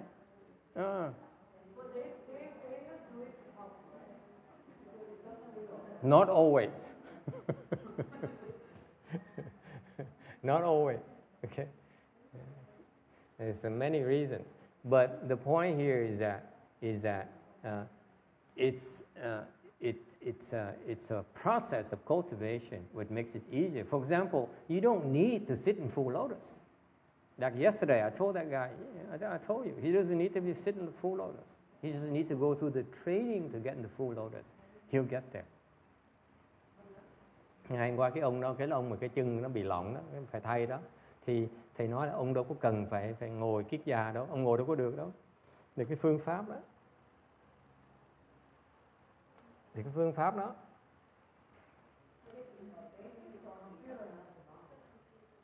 get a corded mouth. Cái dây nó khỏe rồi, mình get tired of these things that don't make sense. They don't work. Cái là cái phương pháp huấn luyện để tới đó, chứ không phải cần làm như vậy. So we Mahayana people are not that rigid. We tell you full lotus, but you don't have to be in full lotus. You just have to be willing to practice full lotus, to go for full lotus. That's what it's about. Nhiều người ta ngồi kiết già đâu có được đâu. Mình chỉ khuyến khích người ta luyện để mà vào cái thế đó thôi, mà định hướng người ta đi thôi, rồi khuyến khích người ta tu thôi, thì như vậy vẫn tới được như thế.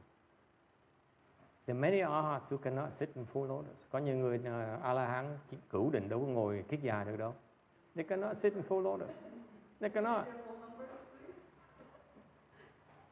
Okay? So that's where you have to pay.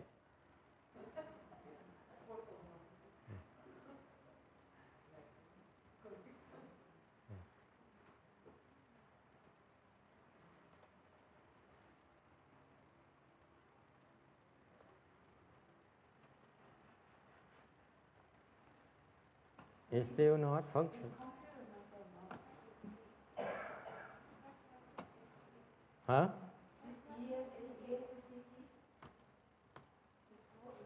I can't do anything.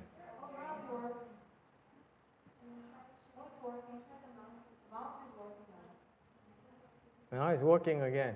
Thank you. Let me see. Yeah, it's working again. Escape? What happened? Okay. It gets tired. Rồi con chuột nó mệt, thành ra thầy xin lỗi quý vị, con chuột nó mệt thành ra đẩy nó không chạy nữa. Khổ. This technology is too much for for monks. Okay, so thành ra quý vị biết cái ăn chay á, thiệt ra là cái pháp mình khuyên ăn chay là tại vì quý vị ăn chay thì tu nó lẹ hơn, thành công nó lẹ hơn, chứ không gì, chứ không cần thiết đâu. Chẳng như mà bên Tây Tạng mà họ ăn chay thì cái nhóm họ thành công nhiều hơn nhiều. So for example, the Tibetans, if they are vegetarian, they can be a lot bigger, a lot more advanced than they are. Okay? Mà mặc dù ăn chay, mà ăn mặn như vậy, vẫn theo như pháp Phật hồi trước là vẫn đắc được tứ quả như thường, vẫn làm được, thì nó chậm thôi. So it's like before in the Buddha's time, you don't have to be vegetarian, and yet you can attain fourth stage arhat or ninth level samadhi. Just slower, that's all. Thời buổi này mình có phước dễ sợ, thành cái vị mới gặp được cái pháp ngài tiến hóa để nó tới lẹ dễ sợ. So now you have the blessing to encounter Master Shenhua's Dharma, the methodology. That's how you get there a lot quicker. Otherwise, it's one of the most advanced Buddhist dharmas I know of. Pháp ngài tiến hóa là một những pháp mà cao minh nhất mà thầy biết. Giống như thầy kể cái vị đó, một ông thầy mà trước giờ thầy gặp, mà bất cứ ông thầy nào gặp thầy đều là cố gắng là lè với thầy hết. Ông Tiêu Hóa là người duy nhất mà không thèm, trình độ như vậy đó, cái pháp như vậy luôn đó. Nó cao minh đến độ như vậy, cao minh đến độ không cần cho quý vị thấy, quý vị thấy không nổi, hiểu không? Không lè người ta, tại vì lè nó đâu có hiểu được cái lè là cái gì đâu, nó thấy mình nổi đâu mà lè làm cái gì. Even if you try to impress them, I told during a lunch break, I said, of all the monks I've seen, okay, I have the chance to see all kinds of monks I've seen. I've met so many monks already, low level to high level, and all of them did the same thing. All tried the same thing. Okay, they tried to impress me. They all try to impress me. The small one try to impress me. The highest level try to impress me.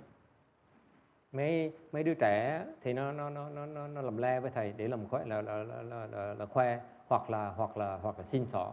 Okay, nó giỏi để xin xỏ. Còn mấy giỏi, thầy giỏi là khoe để mà bắt dụ thầy đầu quân về cho họ. See, the low level they try to impress me in order for me to teach them. The high level want to impress me because they wanted me to serve them. Okay? My master is the only one that says, I don't want you. Ông duy nhất mà nói, mày cù lần quá. Mày dở quá. Mày là gánh nặng cho tao. You are a burden to me. I felt insulted too, I know. Thế đó thầy cũng sùng nữa. Nó, trời đất ơi, sao mà khinh người dữ vậy? Tôi đâu mà dám nói tôi là gánh nặng. Me, a burden to you. How insulting. Yes. What? Oh, I never said that. I just call you my children. Ông này ông Thang. Ông Thang nói là thầy cũng nói, thầy cũng có thái độ. Đâu có, thầy đâu có gọi tụi con là gánh nặng. Thì nói con là con cái thôi. There's a difference between a burden and children, right? There's love.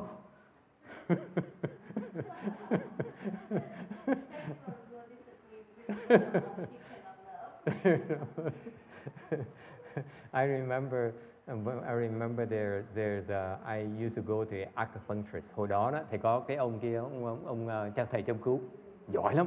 He's very very good, rất là giỏi. He was in the Vietnamese Armed Forces. Hồi trước làm lính, okay, rồi bị nó bắn viên đạn nó nằm trong đầu á, không có giải phẫu được, giải phẫu là chết, bác sĩ nói mở ra là chết. So he got shot and there's still a bullet in his brains. And the doctor says, if we operate, you're gonna die. You cannot operate. You have to leave it there. Tại để như vậy, thành ông này không biết lúc nào ông sẽ chết. So there's no way of knowing when he's gonna die. Con tưởng tượng mà một viên đạn nằm trong đầu mình đó, chết lúc nào ráng mà chịu, không cách nào mà biết. You cannot know when you're gonna die. So he lived like that his entire life. A bullet in his brains. So he learned to do acupuncture and Eastern medicine. He became very good. Tại ông ở trong tù đó, trải tạo đó con, thì mấy người xung quanh họ bị bệnh đó, thì họ mới tới cầu cứu ổng. Thì ông mới lấy cái sách của Gia Phả ra, bắt đầu nghiên cứu rồi ngẫm nghĩ rồi mới chế ra. Thì nhờ những cái bệnh nhân trong tù đó, ông mới giỏi, thành thầy thuốc rất là giỏi. So what happened is that his father was also an acupuncturist and herbal doctor. And so when he was in a labor camp in Vietnam, the other prisoners came to him and asked for help with their illness. So he was motivated. He took out his father's book and then he studied it and then he experimented with all these prisoners. He became very good. He's very very good acupuncturist.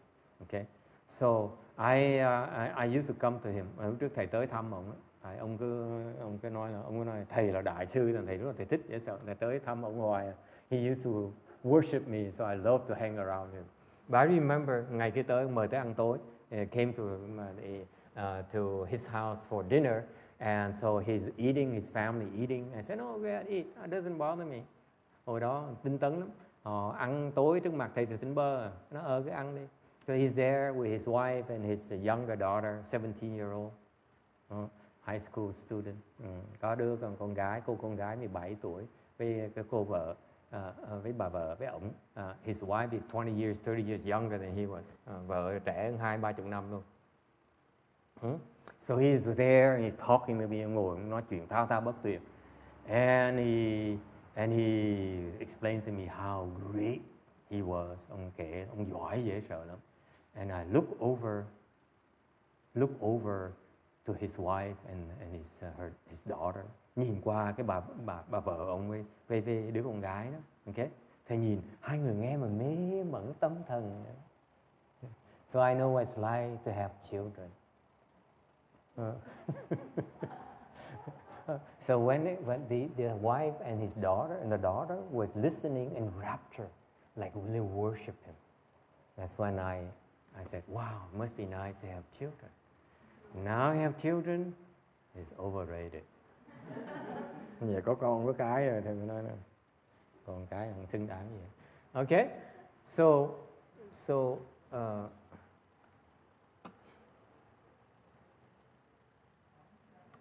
anyway, I don't know how we got there. Too much suffering being a father. Let me tell you. Yeah. It must be number 4, suffering of fatherhood. Đó là cái khổ thứ tư là khổ làm cha. Okay, any question? Ai thắc mắc gì không? Okay. There's also, you need to know about these important concepts. 3 suffering, 8 suffering. Phật giáo mới có ba cái loại khổ mà nổi tiếng là tam khổ hoặc là bát khổ. Okay. Khổ, hoại khổ và cái mạng khổ, cái sinh mạng khổ. Còn cái 8 khổ là the 8 sufferings are birth, aging, sickness and death. Cái bát khổ là sinh lão bệnh tử. Again, the concept is that these 4 sufferings is part of life. It's nothing you can do about it. Cái sinh lão bệnh tử là cái con người này là phải qua cái khổ, nó không cách nào mà tránh nổi hết. It's impossible. There's no way to avoid these suffering of birth, the suffering of aging, suffering of sickness, suffering of death. Nothing you can do about it. Okay? Nothing you can do about it. You went through the birth suffering already. You went through the birth suffering, but you don't remember, that's all. Quý vị không?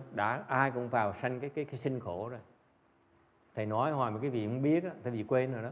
Cái da quý vị ở trong bụng mẹ đó, một đầu tiên khi mà đụng vào cái không khí đó, nó nhức, nó rát không thể tưởng tượng được. Nó đau đớn vậy, thành mình con nít nó làm gì? Nó khóc òa vì vậy đó. The first contact your skin has with the air, because inside your mother's womb there's no air. Okay, you're not exposed to air. Okay, so when you first expose the air outside, your skin hurts so much that the children, almost all of them, cry out in pain. That's why.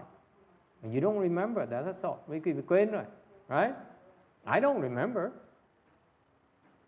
Okay, but that's the suffering of birth, suffering of aging. Xong cái vị bị cái bệnh cái lão. Aging is a horrible thing. As you get over 40 years old, now you know what aging is like. Quý vị hơn 40 tuổi rồi, bắt đầu hiểu khổ là cái già, cái lão đó là sao. When you're under 40, it's okay, you're still young. Okay? Nó đau lưng, rồi nó ê nhức, rồi nó nhức mỏi.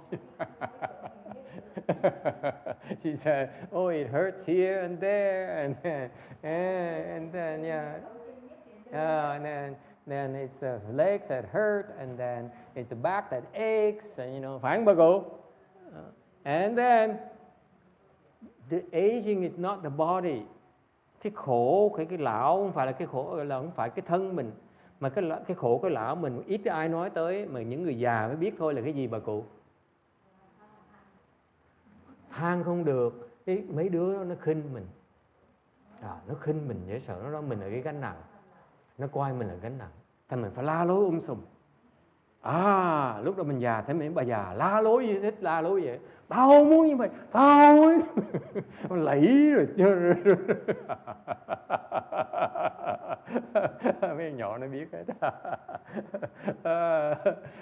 So what happens is that when you get older, the one cái miệng đâu có hiểu chuyện đó đâu. Khi mình già rồi, Quảng Ngân là con mà già rồi, cái sợ, cái khổ tâm mình nhất là cái tuổi trẻ nó khinh thường mình, nó coi mình là gánh nặng. Cái đó khó chịu, dễ sợ lắm, khó chịu không thể tưởng được. It bothers the heck out of me. This is why I'm not retired yet. Nó thầy, cái này thầy khó chịu dễ sợ, thành chưa dám về hưu vậy đó. Mà chưa về hưu nó đã khinh thường mình rồi. Before I'm still working, you know, my princesses still look at me with so much disdain. Cái khổ, cái già, cái vị không biết cái tâm trạng đó được. Mình thành vô dụng. You become useless. Phải không thầy Hiền Trì? That's why this guy works all day. Thành ông già này cả ngày đi làm việc, quần quật như cuốc đất, rồi chặt cây, rồi dùng búa. Cả ngày không biết. The guy works all day, you know that? Because I know he's motivated by fear of being useless. Cái người già sợ là vô dụng. Yeah. In a prior life, you mean? Okay. Con Ngân, con muốn chia sẻ gì với em?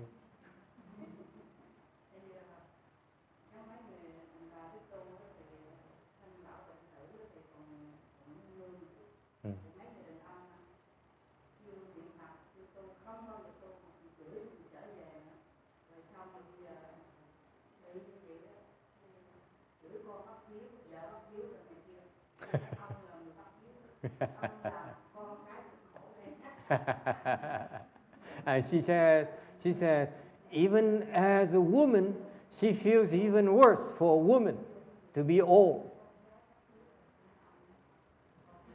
Thì mô tả cho quý vị biết cái tình trạng của người phụ nữ Việt Nam mà vừa già vừa đàn bà nữa, nó khổ lắm. Tại sao vậy? Mình khổ là mình đã biết người ta khinh thường mình rồi. Con cái nó khinh thường mình, con cháu nó khinh thường mình. You know when you're woman, you're older, they look down upon you. Nothing you can do about it. Okay?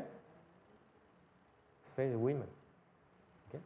And now she says, on top of it, she has an older husband who doesn't even cultivate. He doesn't do anything. And now he's so sick, and now he starts yelling at her, yelling at his children that they are ungrateful, they are lazy, and they are unfilial. So not only is she suffering, she has to bear the suffering from the old husband who feels useless and dumps on her on top. Serious. Khi vì thấy cái khổ dễ sợ, mình cái thân phụ nữ đó khổ rồi, mình già mình vô dụng rồi. Ông chồng mình còn già hơn mình, còn vô dụng hơn mình nữa, tại đổ lỗi cho mình nữa. Ngao ngán hả?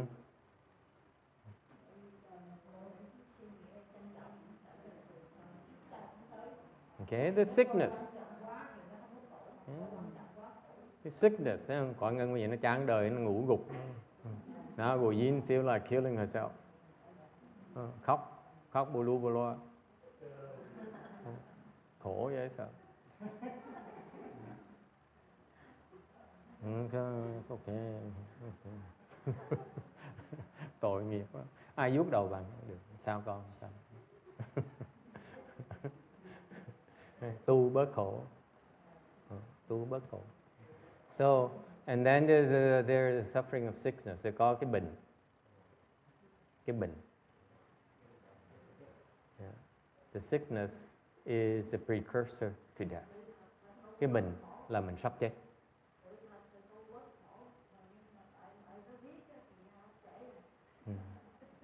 Đúng rồi. Nó là tuyệt vọng rồi. Mới bắt đầu tu.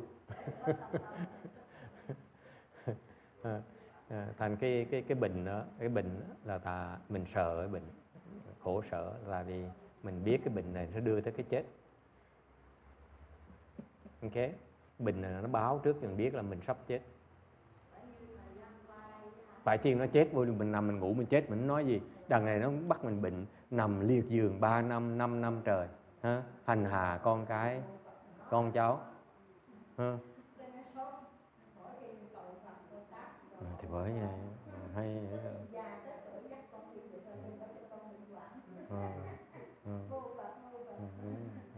thầy cũng vậy, sau này già chỉ mong là mình chết mình tắt thở thôi. Có phước.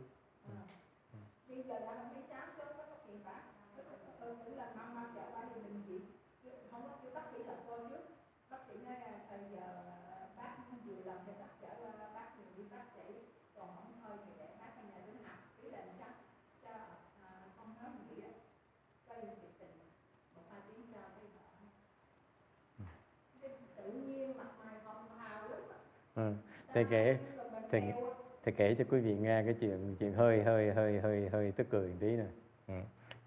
Có ông kia đó, ông già rồi, mà ông chết á, ông lái xe cái tim nó đứng rồi ông chết. Okay, so what happened is that this is a true story. There's an old man who had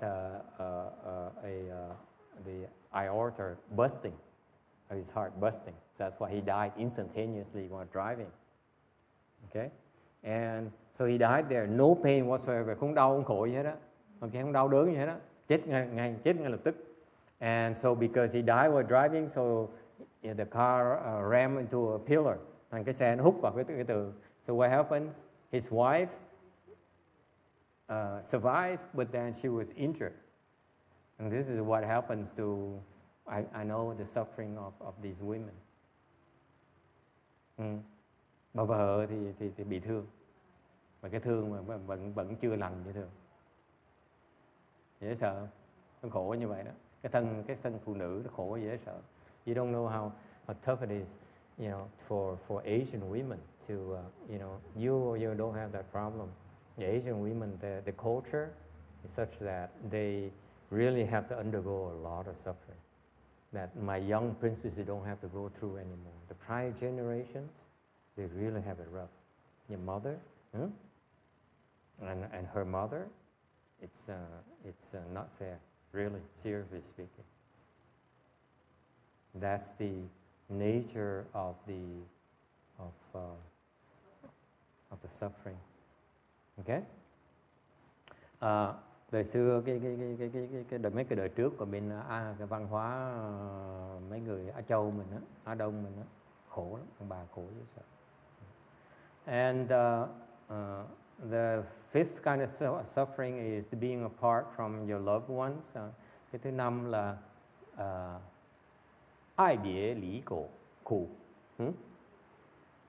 Cái là ái biệt ly khổ, là mình thương người ta mà mình phải từ giã, mình không thể ở chung được, mình phải ra đi. You love someone and yet you have to go.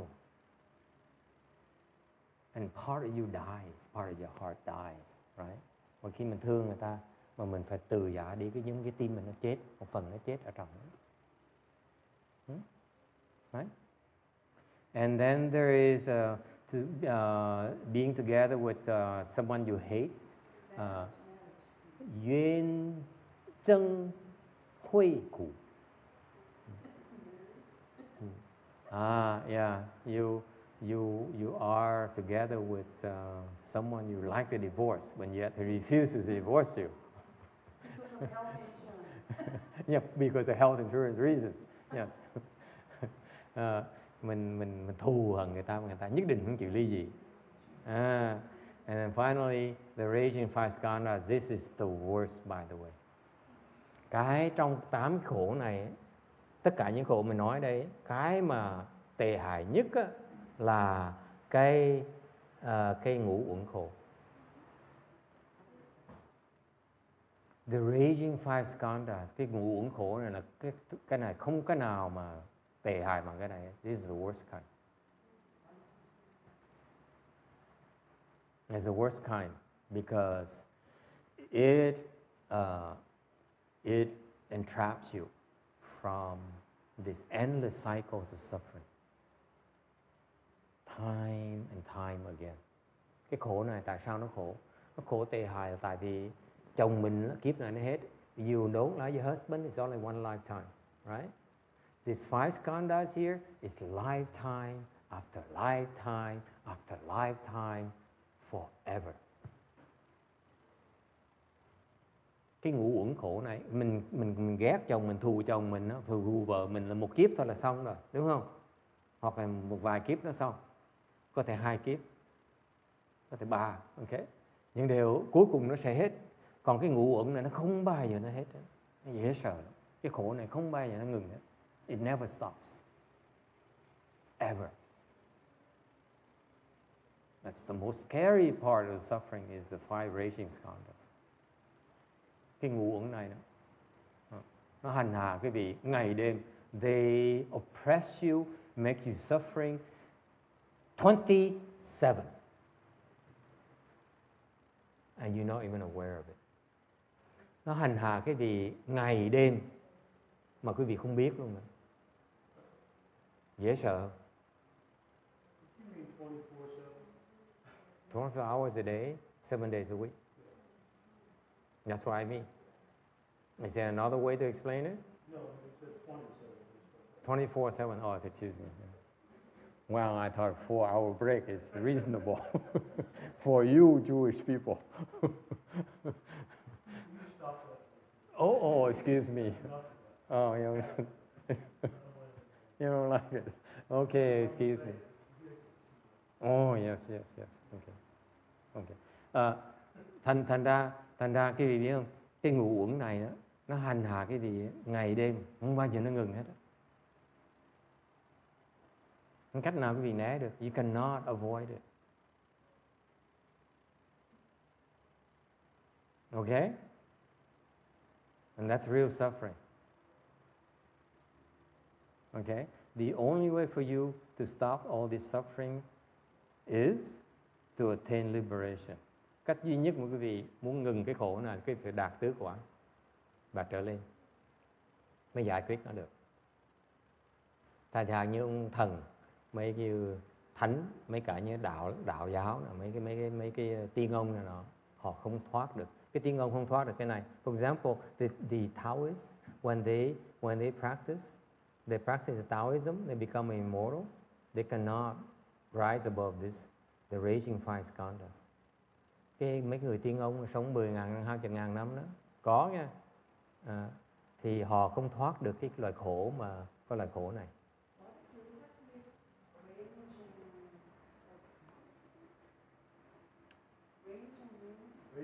Raging means like a fire that burns you and you cannot stop it. Like those fires in near Napa Valley, 7,000 acres, the last count. It's raging, you cannot stop it. It spreads like hell. There's no way to stop it. The 5 skandhas are your body, your feeling, your thinking, your activity and your consciousness. Wu yin. Okay? Cái này thoát nó không được. Kinh hoàng đó. Okay? And the nice thing about it that you are not aware of it. It's a nice thing because you're aware of it, you feel like killing yourself. It's unbearable.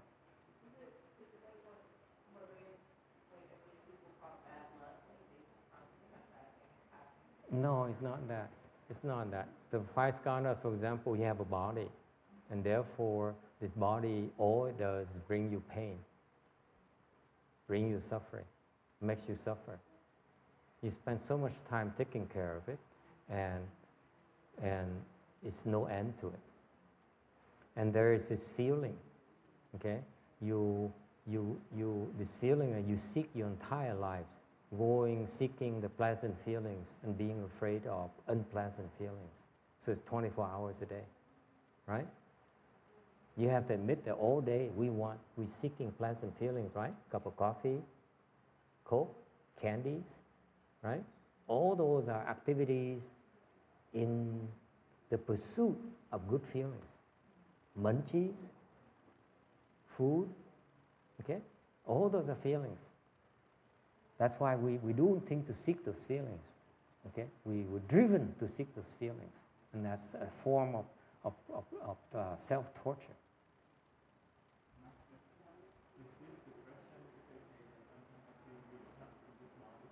Yeah, there's nothing you can do. Yeah, you realize it's true.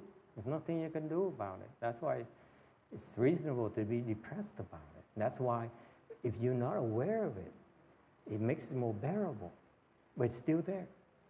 Okay? That's why you practice self-denial. You deny that's not, and it's even there. You don't want to hear about it. Okay? And then there's thinking. Your mind is racing all the time. It cannot stop.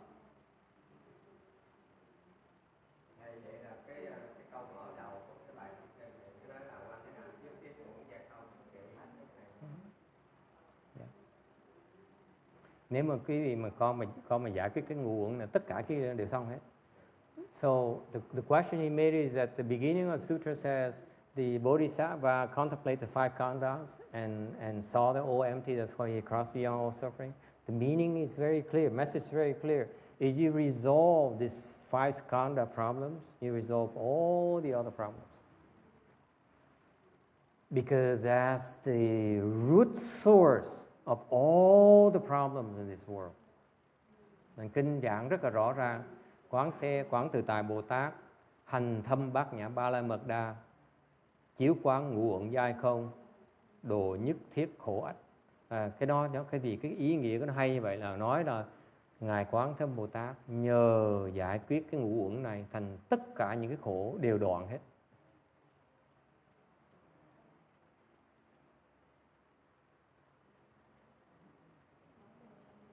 Cách duy nhất, this is the only way, by the way. The only way to end all suffering is by eliminating the five skandhas suffering. It's the only way. Cách duy nhất trong cái thế gian này là phải giải quyết cái này thôi. There's no other way, không cách nào khác hết đó. There's no other way, by the way. Let me repeat. Không cách nào khác, nghe chưa? Nghe rõ ràng như vậy. This is why only the Buddhists have the technology, the techniques to resolve the five skandha suffering. Thành Phật giáo mình mới có phương pháp, rất nhiều phương pháp để mà giải quyết cái ngũ uẩn này. Rất là nhiều phương pháp. Okay? Yes.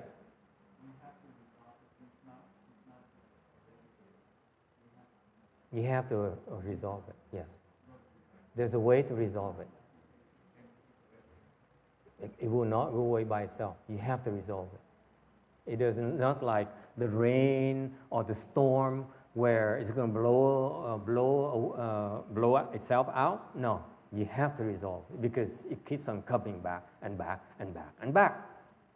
It will never go away. Depression eventually will go away, will end. But these five skandhas will never end. Ever. Những cái bệnh hoạn cái vị từ từ nó sẽ hết. Okay? Cái ngũ uẩn nó không bao giờ nó hết. Trừ phi cái vị phải giải quyết nó thôi. Cách duy nhất mà liễu nó là bằng cách giải quyết nó. Chứ không cách nào mà né nó được. You cannot avoid it. Qua Tây Phương Cực Lạc, Đức Phật A Di Đà sẽ dạy cho con cái phương pháp bên kia tu để giải quyết cái ngũ uẩn này. Bây giờ trễ quá rồi. Bây giờ thầy dạy con tu không kịp đâu. She says, see, this woman is getting wiser and wiser. All you want to know, she wants, how do I end it? Huh? What's the point in knowing unless you do something about it? And she says, how do I end it? How do I resolve it? Hello, come in. Okay? How do I resolve it? And I said, when you go to the Western Bliss Pure Land, Amitabha Buddha, in your next incarnation, the Buddha will be your teacher. He will teach you how to do it. It takes a while before you can do it. Because if I teach her right now, she's too old. It's too late for her. She doesn't have what it takes. Bây giờ tu không kịp đâu. Trễ rồi. Bằng cớ là hai cái chân như vậy. Rõ ràng nó cản trở nó nhiều quá. The proof I have, I'm being brutal with her. The proof is that her knees are stainless steel knees nowadays. That's a major, major obstruction right there.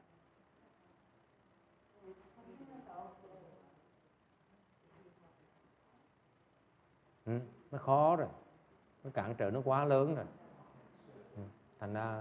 Thành ra giờ dốc hết cả sức mà tìm vãng sanh Tây phương cực lạc chỉ là một chuyện thôi. Rồi về đó Phật sẽ giải quyết. Phật giải quyết rất là dễ dàng, không có khó đâu, chỉ thời gian sẽ giải quyết sẽ xong. Thành ra thay mà tìm cách giải quyết ở đây á, thì tìm cách mà về bên kia thì giải quyết cái đời sau. Đời nó làm không kịp đâu. Để mình vẫn cái vấn đề mà con tới nghe giảng pháp là đang trồng cái chủng tử để mà giải quyết trong tương lai. So I said that when you're older and you know your time is running out, it's you need the way we teach them, train them is to prepare for the next life. Okay, where next life is to make it to a good place. The teacher, the Buddha, will teach them, will help them resolve that issue. Okay, it's called the Pure Land. Whereas here, it's to try to resolve this lifetime is not reasonable. It's just too much work. It requires too much hard work. Phải làm công phu nó nhiều lắm mới giải quyết được. It's hard work to resolve it, by the way. If you want to resolve it, it takes a lot of hard work. Muốn giải quyết gần phải tu là rất là khổ sở. Không có dễ đâu. Okay. But the fact that she's here and learning about these things, learning about these principles, actually she's planting the seeds to resolve them in the future, in the next life, hopefully. Okay? Time is up. Any other question? Hết thì giờ rồi. Có ai thắc mắc gì không? Oh, hello newcomers. Oh, a month now. Oh, she's the one in three sessions. Wow. She's the one who can sit for an hour after 3 times without any pain. In full lotus. Huh? With pain? Ngồi 1 tiếng đồng hồ. Yes, with pain is very impressive, by the way. It took me a month and a half to break through. I work very hard every day. I'm sure she doesn't. Okay? And it took me over a month to break through. It's not easy at all, let me assure you. It's very hard. And that's what makes us superior.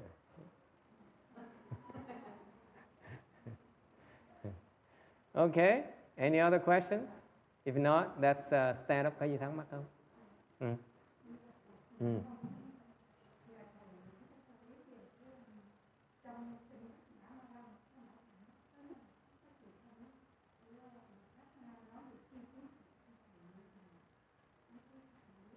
Tri kiến Phật hả? Tri kiến của Phật hả? Tri là cái hiểu biết, kiến là cái nhìn. Tri kiến của Phật là cái hiểu biết của Phật và cái nhìn của Phật. Thì cái tri là cái tri kiến này, cái này á là giảng về cái hiểu biết của Phật, cái nhìn của Phật. Thành cái hiểu biết ở trí huệ của Phật và cách nhìn của Phật. Nói cách khác là Đức Phật là đấng giác ngộ. Thành là khi mà Ngài dạy trong kinh Pháp Hoa, trong kinh Bát Nhã mà nói dạy về cái trí kiến của Phật đó, nói về cái cảnh giới của người giác ngộ. Người giác ngộ thì có thấy được cái hiểu biết về cách nhìn của Phật. Có người giác ngộ mới thấy được. Còn cái người như A-la-hán thì thấy không được, nó không có được cái đó. Người A-la-hán không thể nào gọi là tri kiến của Phật.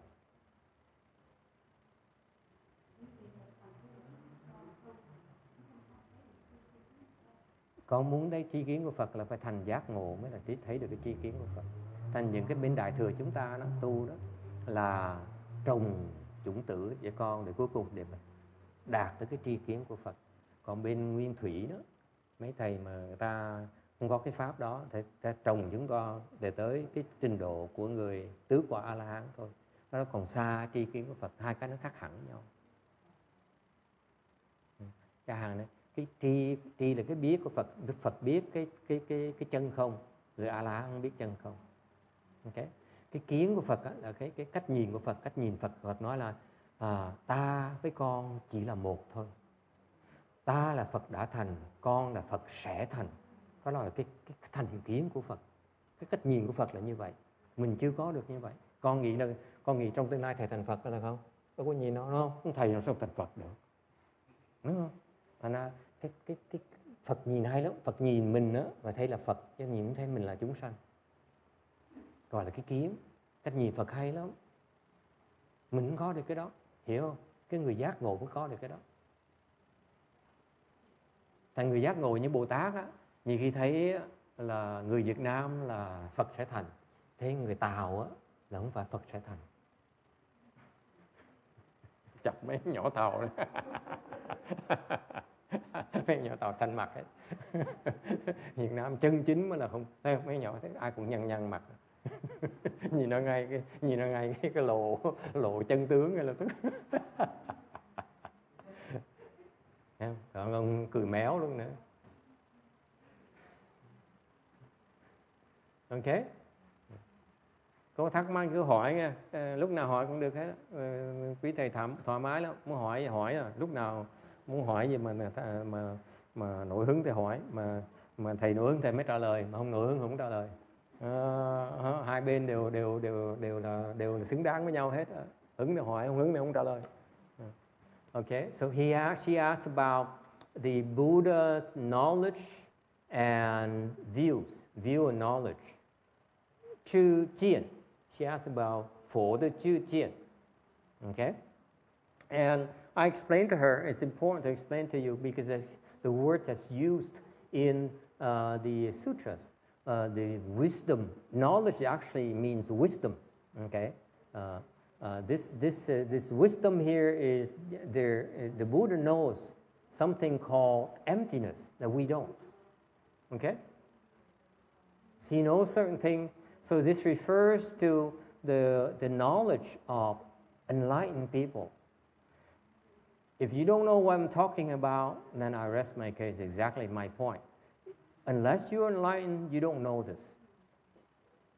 Okay? That's why it's called Buddha's knowledge. And view. View is that the way the Buddha looks is different from us. He looks at all of us as the same as he is. Okay? Whereas Shana looks at me as different. Right? He says, oh, he's just a teacher. The Buddha says, we are the same. We know different. You're part of me. I'm part of you.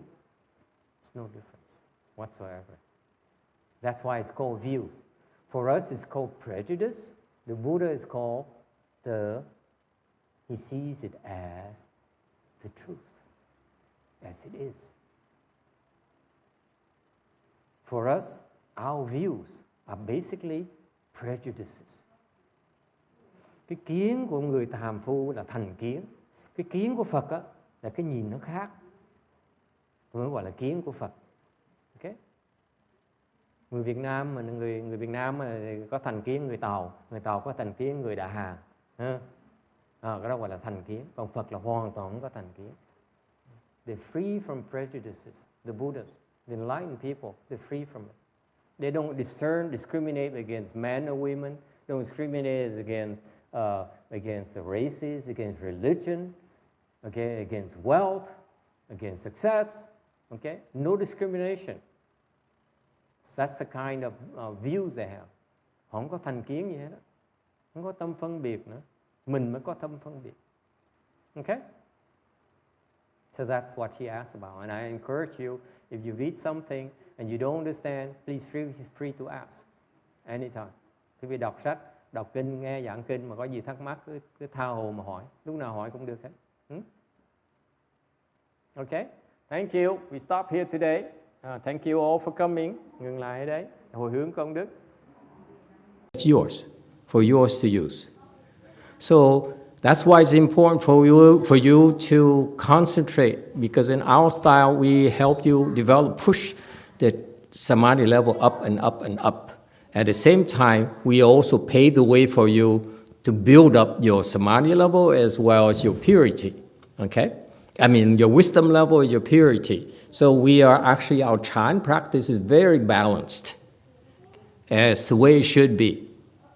Whereas, for example, the non-Buddhist practices, they would be skewed towards samadhi, but they don't prepare you for purity or wisdom. So there's an imbalance. Okay? Whereas some other Buddhist practices where they put more emphasis on literary wisdom. That's why they debate, they argue, and they demonstrate the better understanding of intellect. Okay? That's called literary wisdom. Okay? That's a low-level wisdom. Okay? But because of the emphasis on the development of literary wisdom, okay, this has a disadvantage of suppressing the samadhi development. That's what they don't realize. In Mahayana, I looked out in that my master, Master Shenhua, his basis of training is samadhi. Okay, and then he also prepares us for wisdom by explaining sutras and Dharma talks and so forth. What people don't realize, his disciples don't realize, he's also teaching them about purity as well. But it's not as obvious to them. Okay? So we are a lot more balanced in that sense. If you only concentrate on, for example, literary wisdom, where you focus on how much you know about sutra, discuss sutras and so forth, then because of that knowledge, literary knowledge, your samadhi development is actually neglected. Okay? Whereas for us, we push samadhi first, and the other will naturally happen through this Dharma talk. This Dharma talk here, Chinese instructional talks, is designed for you to equalize the samadhi level, okay, or push samadhi level up if you're privy to the certain teaching. My master, he taught his disciples where they don't have the certain teaching technology yet, okay, but if you stick with them to the samadhi development, Master Shenhua's Dharma, in terms of sutra lectures, in terms of instructional talks, will bring you up to those the other two wings, if you will. Okay, so the samadhi level here you develop. Okay, and that's why I strongly urge you to, if you have a chance, listen to Master Shenhua instructional talks and sutra lectures in Chinese. Okay, that's the best if you can. Okay, because that will equalize your development, both purity and wisdom. That has always been his emphasis. Samadhi first, and the other two up. What is our difference? Difference for us is that we push a little bit higher by adding the certain teaching that he didn't really transmit to his disciples in my generation. Okay? So far, that is to tell you that the training methodology we use.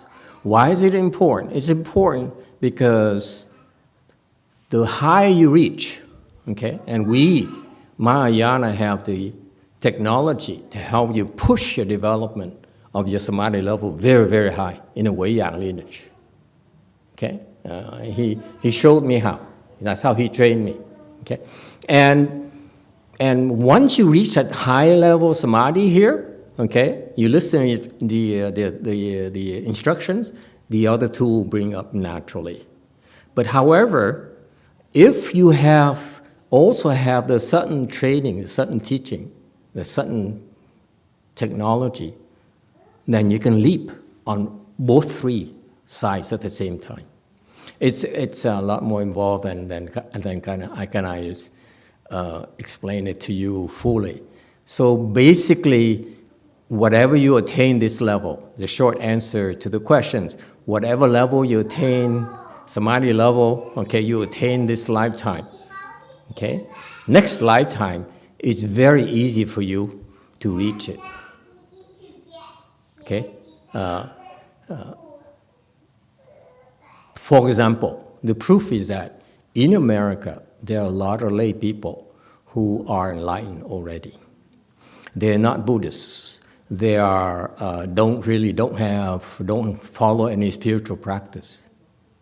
Okay, and they're enlightened. Their enlightened level is higher than Master Hsuan Huang's disciples. Because in a prior lifetime, they're enlightened already. So now they come here with a certain mission, whatever they're supposed to do here in the Sao world, this particular 21st century and 20th century. So they come here to do it. And because they were enlightened already, they don't need to go through the Chan training that we do to get up there again. Okay? I can't wait for this guy to die now and tell you what level he is, this American guy. It's amazing, it's fascinating, let me tell you. It's very interesting. So that's why when you practice Chan, it's never a waste of time. That's why we emphasize improve, improve, improve, improve. Get higher and higher and higher. Never mind about anything else, okay? Improve, improve, improve, improve. When you get higher, okay, it stays with you forever, lifetime after lifetime after lifetime.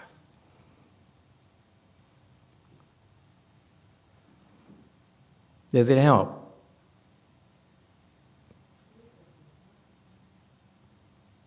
All right, any other questions? Yes, Chen Chen. Hi, Master. If playing like a slot machine in a casino, so just for... She has all sort of interesting questions. My kind of girl. just for the entertainment, so is a karma behind? Is there a karma? Absolutely not.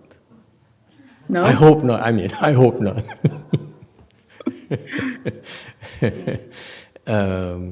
Is there a karma in doing slot machines?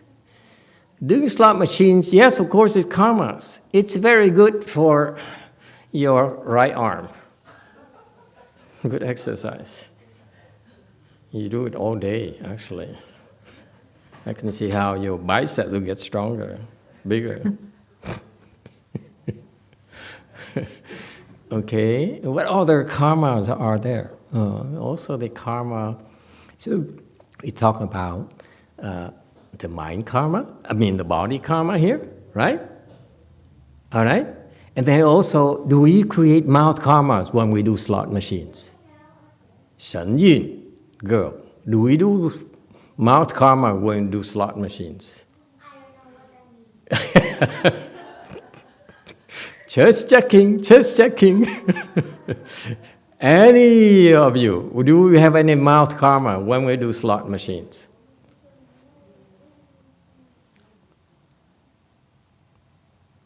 No one knows? Now I've been to Las Vegas, clearly. I've been there a few times. Only a few times. And I remember being in the rows of slot machines at those various casinos in Las Vegas, and you hear, expletives. I have kids here, I cannot repeat them. That's mouth karma. So the answer to your question, of course, you create physical karma, which is a good thing, by the way. Okay, this is good stuff. Good for your right arm. If you're right-handed, it's pretty good. But mouth karma is no good. You know what I mean, Shen Yun? Do you know what I mean? Okay, fine. Okay. Just checking again. Okay, what about mind karma? Karma is 3 kinds of karmas, right? Body karma, mouth karma, and mind karmas. What kind of mind karmas do we have? For the addiction? We gambling. And that's when you do that, what happens is you are creating affinities with something called a gambling ghost. you become more and more addicted to gambling. Not just slot machines, it's going to become stock markets, it's going to become all sorts of gamblings in life. Okay, and that's why the Asians seem to have a lot of affinities with those gambling ghosts, okay? And they follow you,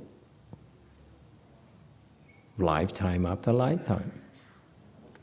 So, do you gamble? Do you do slot machines? Used to be. Used to do. Okay. How about just for the entertainment, for the other day, I went out with my friend. We just passed by like a casino. He said, "Oh, go in." I said, "Okay, go in." Didn't play much. What kind of entertainment? Well, whatever. I don't know. You don't know? Does it involve drinking, for example? No drinking. Entertainment is nothing wrong. No wrong with entertainment. I feel entertainment is a good thing. You need a break. We all need a break. You need to enjoy ourselves. Okay. As long as it doesn't hurt anyone, then it's a good thing. Okay? Thank you. Yeah. You're welcome. Next. Hi, Master. I was just wondering, is self-reflection a thinking process? And is it better to just get into meditation, samadhi, rather than thinking? Thinking? Thinking to protect yourself, you mean? Yeah. Why do you need to protect yourself? Are you afraid? Yeah, I find myself being afraid. Okay, who are you afraid of? Is there a girl? No. No, you're not afraid of girls. There you go. I like to hear that. What are you afraid of then? I think a general fear of people outside. So it includes girls as well. Then why do you say no?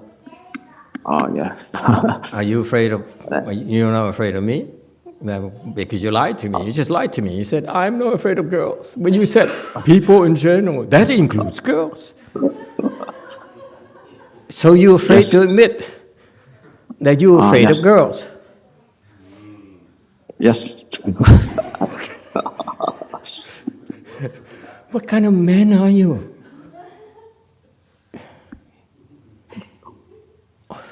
Seriously. I know it's a rhetorical question, but think about this. Every time you approach a girl and you have this trepidation, is she going to turn me down? Is she going to turn me down? Am I good enough for her? Am I good enough for her? That is negative energy. That fear is negative energy, mental energy. Agree? Yes. People around you will sense it.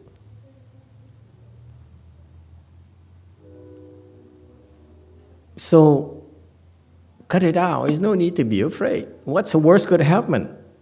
She turned you down. She laughed at you. It happened to me so many times. I remember the first girl I asked out. And I said, okay, you keep, I'd like to go out with you. And then I made an appointment. I said, okay, I pick you up from your apartment. This is a long, long time ago, okay? But it somehow it came back to my mind. And then when the time came, I was so nervous because it's my first official date. So I was shaking. She didn't even open the door. Good thing is only 2 of us who knew about it. Now I don't care anymore. You know I don't care. You see, what's the worst could happen? So you need to be afraid. We fail. So what? We learn. become stronger. And ever since I failed, I said, I'm going to be better. I'm going to pick up girls better. Never learned how to. That's how I became a monk. It's even better, you see?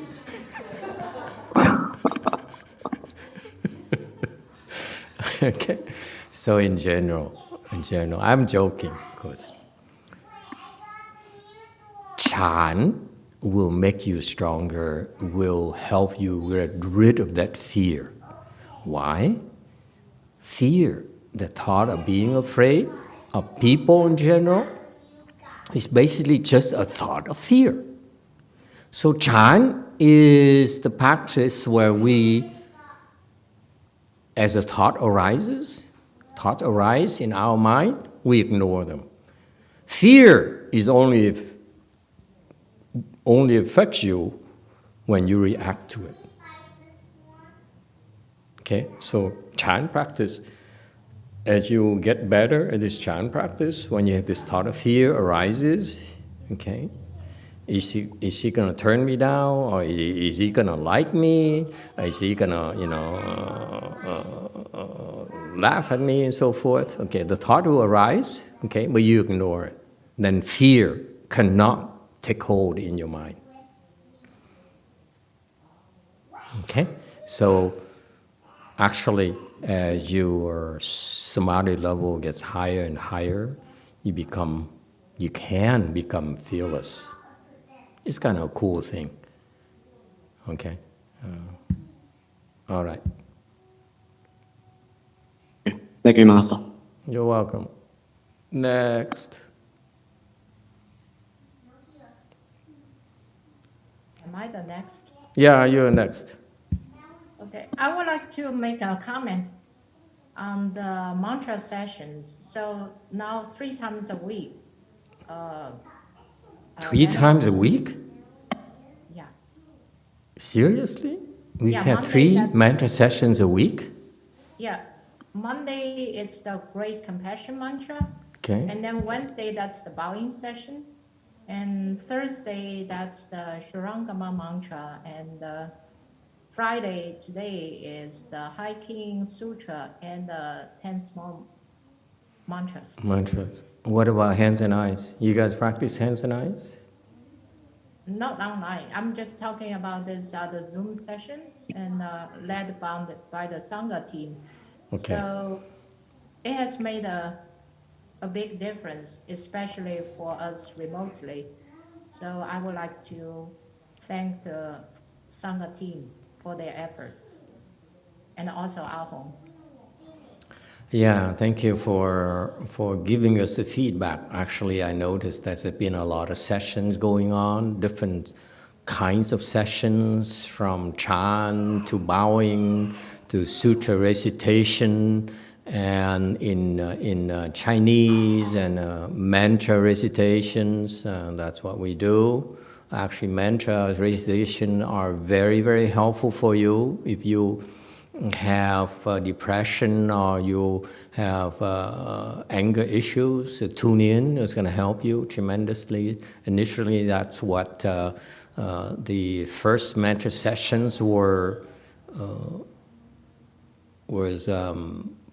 was created for that very specific purpose.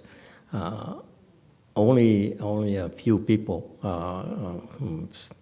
joined, but it's been catching on. Now it's more of you online.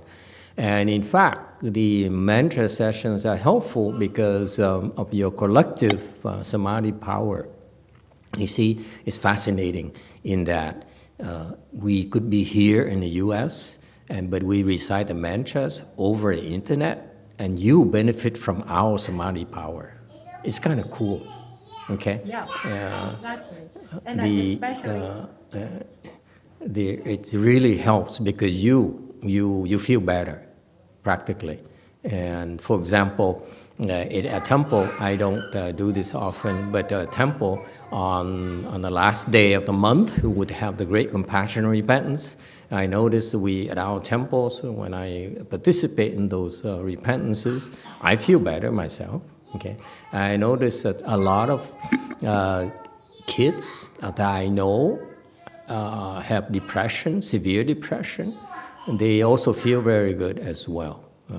So it's to me it's heartwarming because I saw how every single time the young kid would hang on to the mother, and then as they circumambulate around reciting the Great Compassion Mantra for 21 times.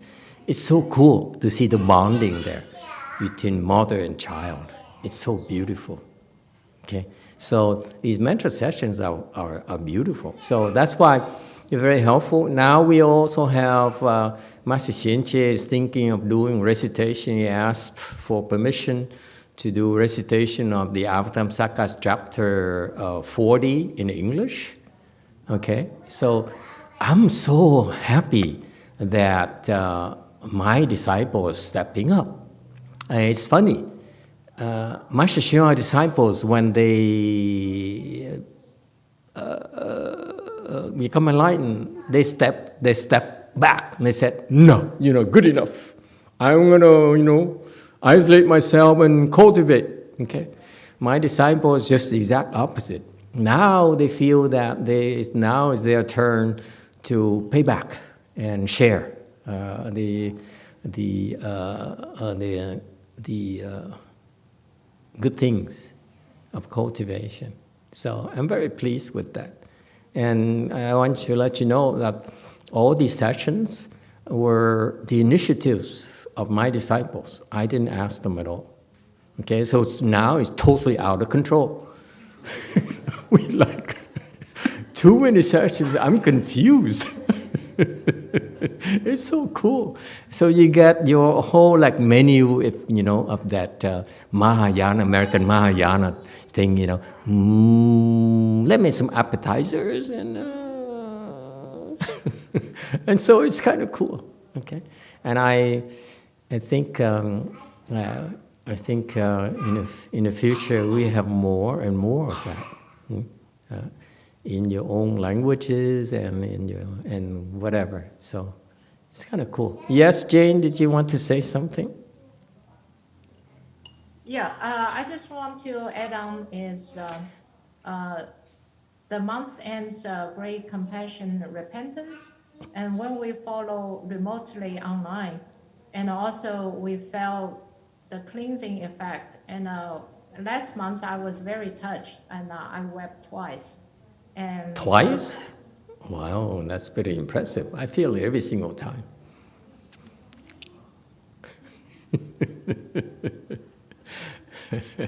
It's cool. That's the thing about cultivation. You can't talk and talk and talk and talk. You feel it. You sense it.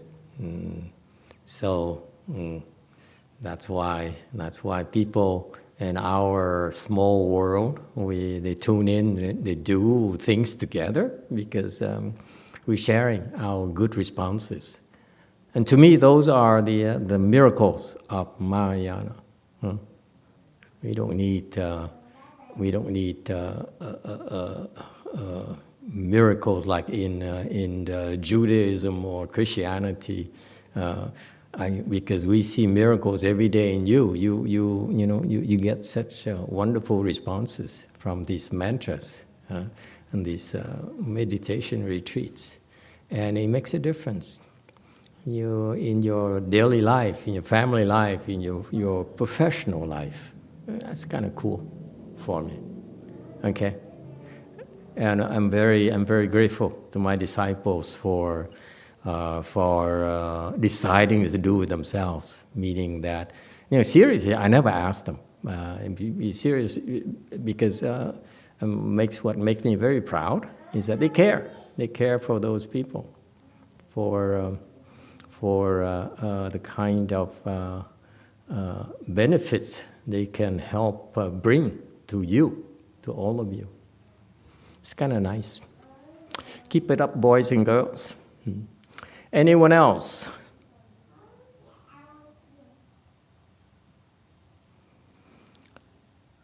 Okay, doc. Okay.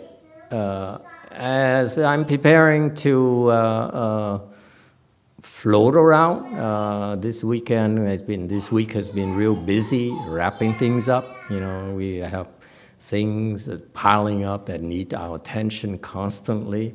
But as I'm preparing to go to Korea for a while, we need to wrap things up and here in the U.S. And so it's been really hectic. But I realize that it's just the way it is. It's a chance for all of you to step up and keep up with your practices, and my disciples to step up and fill the void. I will try to maintain the schedule as much as I can to help you, make myself available to you. And of course, you can always tune in to the online classes that come to the temple and practice. I'm pleased to tell you that we are gearing up to be able to accommodate more and more of you. When I first shaved my head under Master Shinhua, I shaved my head because I was hoping that he would teach me Chan. And he died very, very quickly, so it was a disappointment to me. But I didn't realize the sages, they don't need to be there to teach you. So he was teaching me the Wei Yang style of training that was required, that particular style required him not to be around. Good thing I never was upset about it. And so it's a different kind of training, the Wei Yang training that he gave to his disciples is from being around, to being with them and speaking Dharma with them and look at them and yell at them and so forth. For me, he could yell at me without even, showing up. And he did.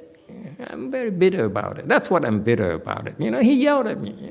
Never had anything nice to say about me, to me, at least directly.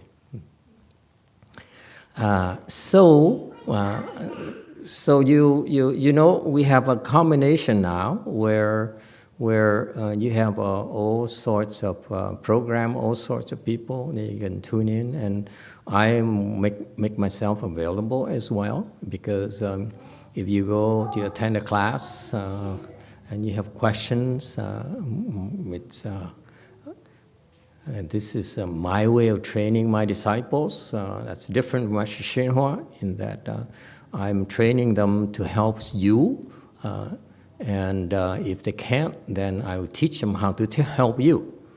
So, for example, Master Z has been with us for a few years now, and he was sent to Korea to help me pacify the area, and so he did that for almost 3 years. I'm bringing him back to DTT in order to train him the things I could not train him.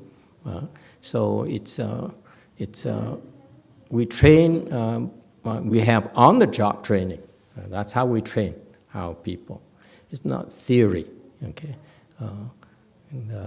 So you see, we have a lot of people so feel free to come to them if you have any problems, any needs. And if they can't help you, they will contact me. They have access to me, and I will teach them how to help you. And that's how I train my people, my students. So you have lots of classes, online classes, lots of people here. You can come, feel free to come and join and attend and seek help. I assure you, I'm always available to help you either directly or indirectly, okay?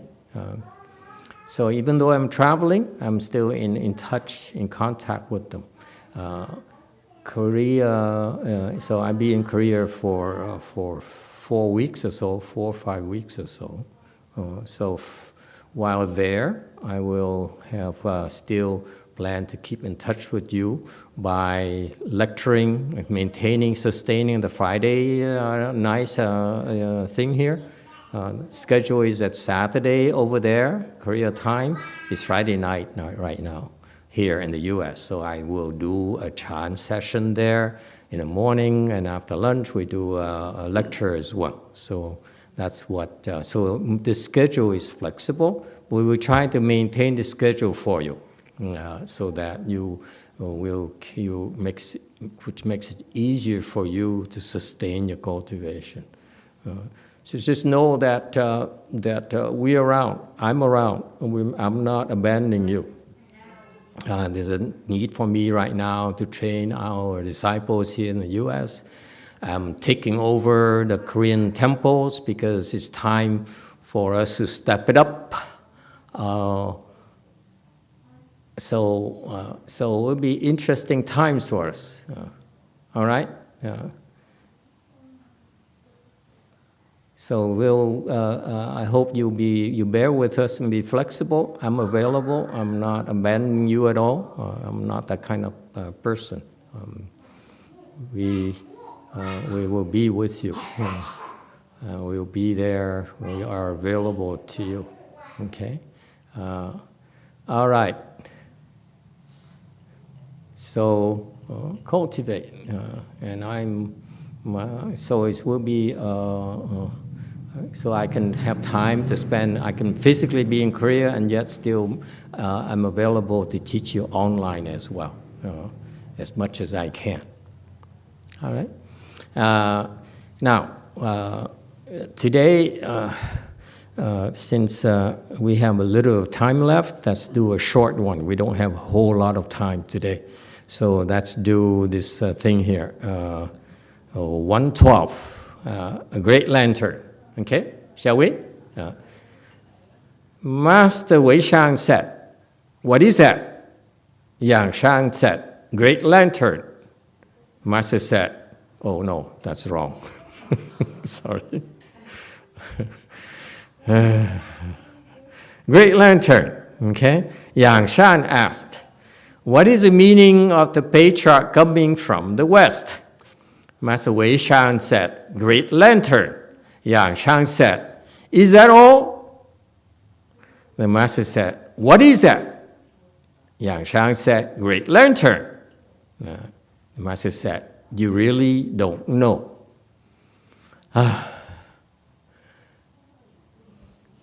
Okay, help. Chinese people in particular, help. Asians in particular, you Asian, I'm not. I'm more Westernized. I'm going to go back to my roots. I'm thinking I'm going to Europe and open a branch in Europe where I'm more comfortable. Yeah? Yes, climber.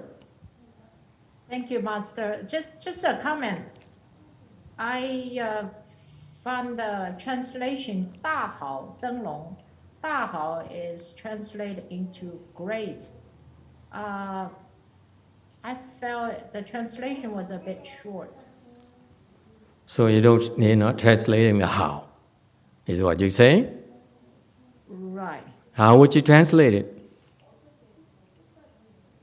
I don't know. Okay, the other Chinese-speaking people, how would you translate this? If you think that you need to, you feel that you need to translate the how. How is good. Da is great, so the how is not translated.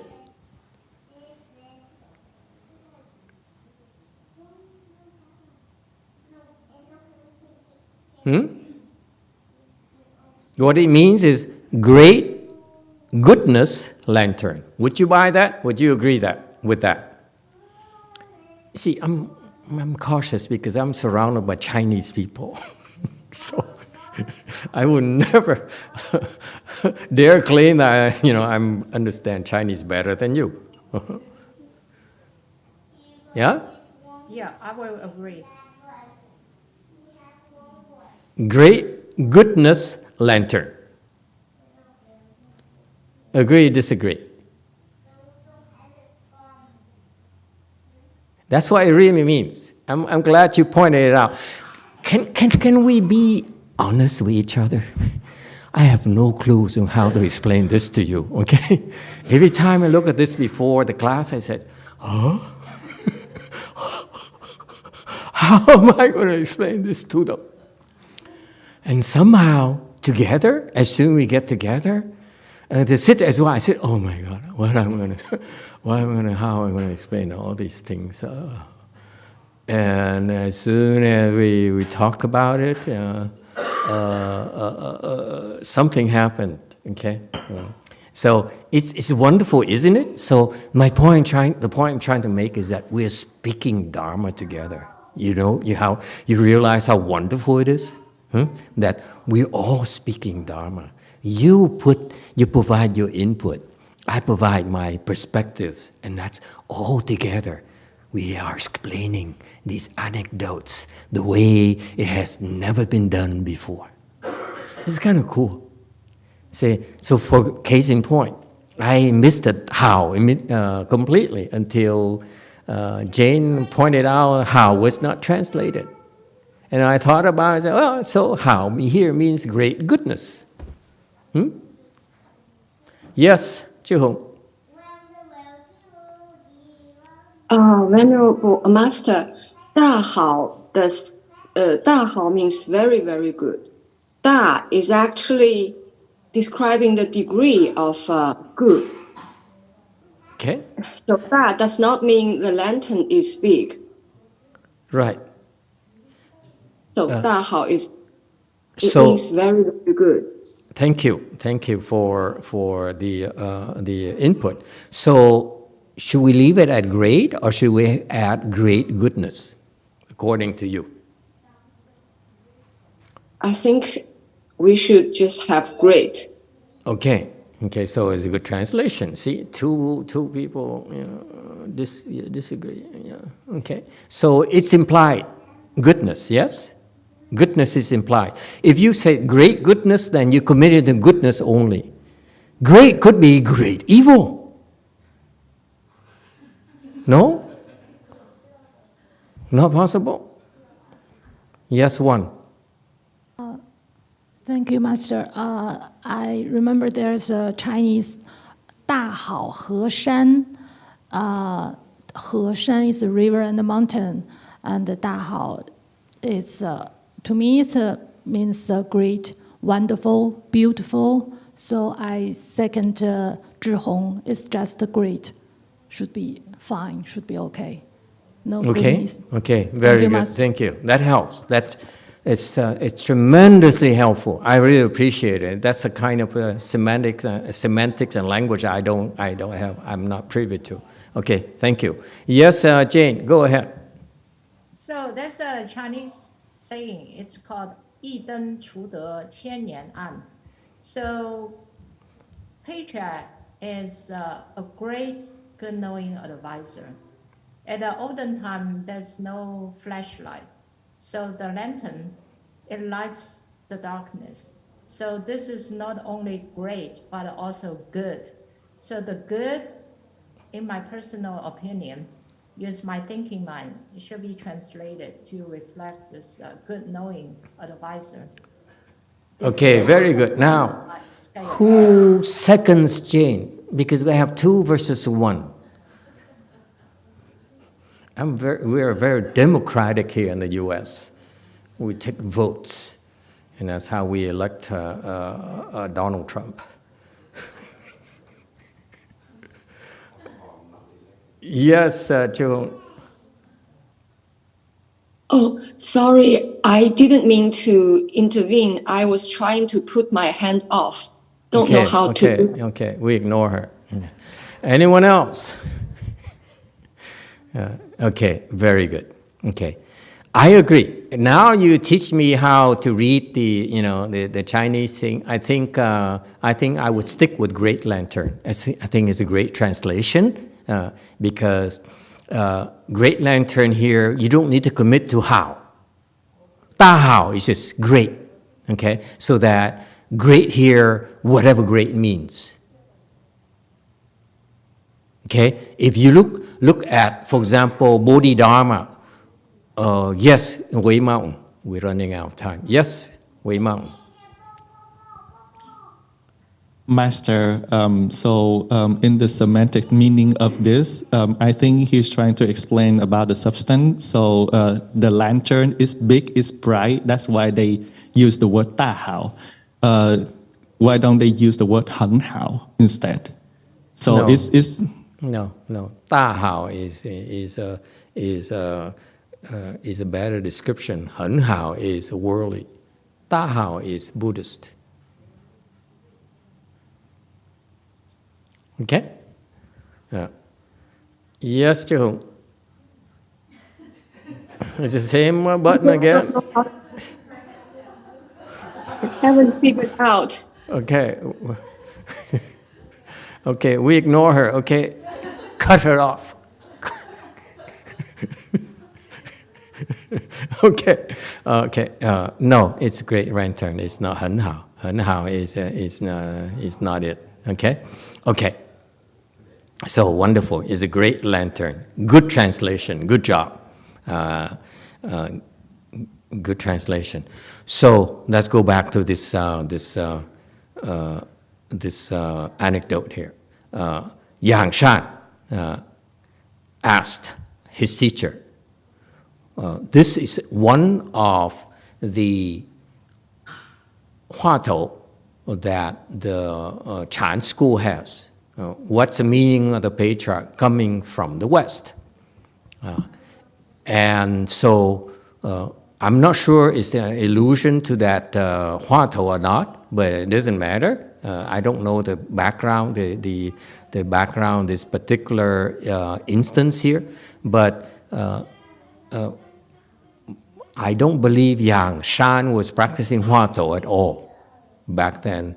They're quite advanced, therefore they didn't need to practice huatou. Huatou was a practice later that's promoted by the Chinese patriarch in later generations because they are better, they're more suitable for their students, like Xu Yun and so forth. But Yang Shan is way beyond that. That's why the huatou is not appropriate for him. So I don't think it's a huatou thing, first of all. It's my personal opinion, okay? Number two says, what is the meaning of the patriarch coming from the West? Meaning is referring to Bodhidharma coming from India to China, okay? So the master Wei Shan said, great lantern, is his answer. And Yang Shan said, is that all? Okay, next. Wei Shan said, what do you mean by that? Okay, what do you mean by that? What is that? Yang Shan said, that is a great lantern. The master said, you really don't know.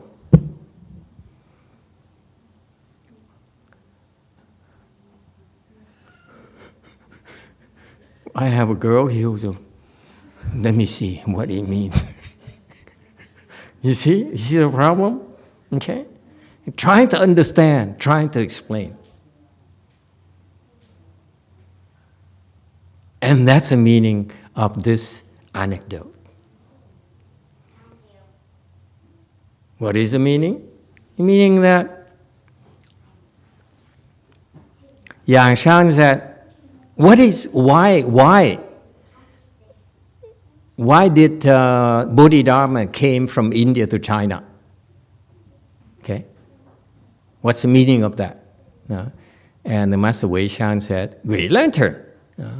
Great lantern means it's a great lantern. You could interpret it as he brought the light of wisdom from India and bring it to our country, our eastern expanses and make it our Chinese wisdom instead of Indian wisdom. Okay, it has to be imported to China. And so he says, so it's a great lantern. When he came over, it's like a lantern that's the best lantern that emits light or whatever. But also, let me tell you, Ta Hao here is great, is a good translation because let me assure you, the way the Bodhidharma treated Hui Ke is pretty evil. It's no good, nothing good at all for 9 years. Think about it. He made him kneel behind him for 9 years. Didn't even talk to him at all. Not a single word. To me, it's so evil. It's cruel to treat your disciples like that. Excuse me, it's something personal. You know what I mean? So great here. Ta Hao is great. It's a good translation. It's great goodness, also great evil. Because in great evil, there's great goodness.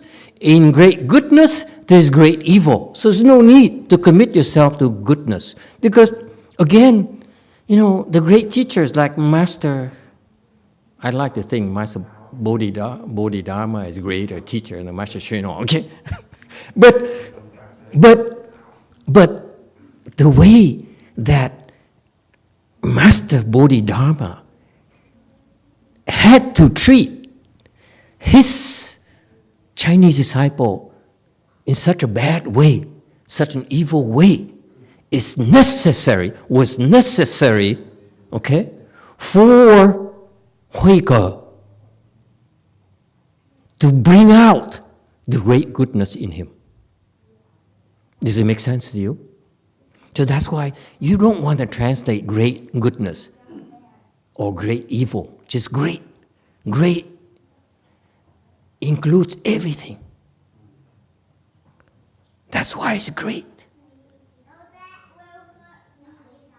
So far, so good? The question is, why do we have to have Hao? Why don't we just say Ta, Teng Lung, Teng Lung, Teng Lung? Huh?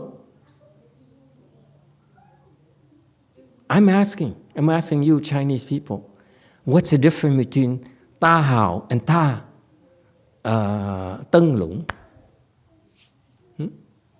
What's the difference?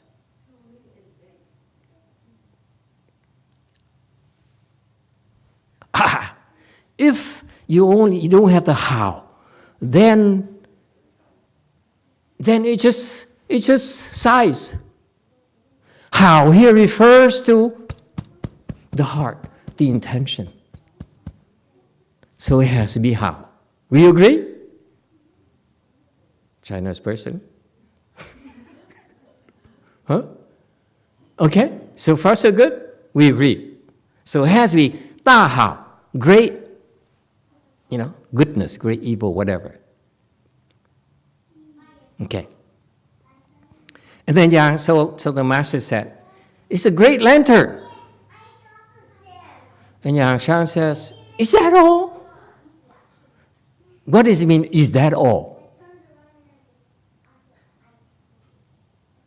It has two meanings. These Chan masters, they never speak in simple terms the way you do.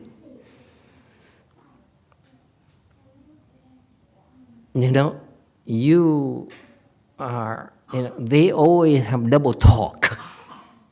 Is that all here means that? Is that all that Master Bodhidharma did when he went to China? Is to bring the light? Or is that all means, is it all you can tell me? Or is that all you got? Really? You are a master? You are the future founder of our Weiyang lineage. Is that all? Is that all you can explain to us? You see?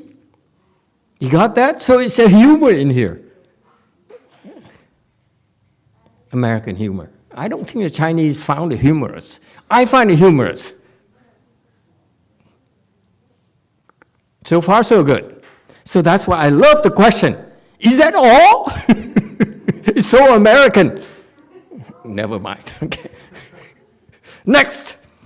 The master is very sharp. He says, what do you mean? I mean, he said, I would say, what do you mean? But he's so cool. He said, what is that? It's even cooler. Because I would show my meanness right away. What do you mean? But no, he said, what is that? He's so elegant. The Chinese is so Chinese. What is that? What do you mean by that? Okay? So beautiful, the Chinese way of talking to each other. It's too Chinese. Okay. So Yang Shang said, so now Yang Shang is stuck. He says, he can't say, is that all you know? So what did he do? He said, this is humor. Yang Shang has humor, so he says, Great Lantern. So he hid behind Great Lantern. Isn't that cool? The guy is so fast. He said, I will not be caught by you. Okay? So he said, that of course refers to Great Lantern. I always have respect and love for you. Forever. You see that? Who says Yang Shang is not a liar?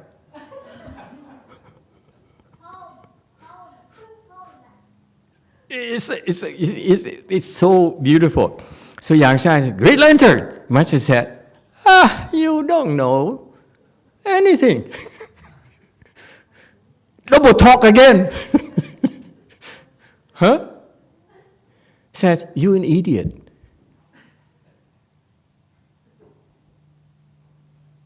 Okay? Meaning what? You don't know.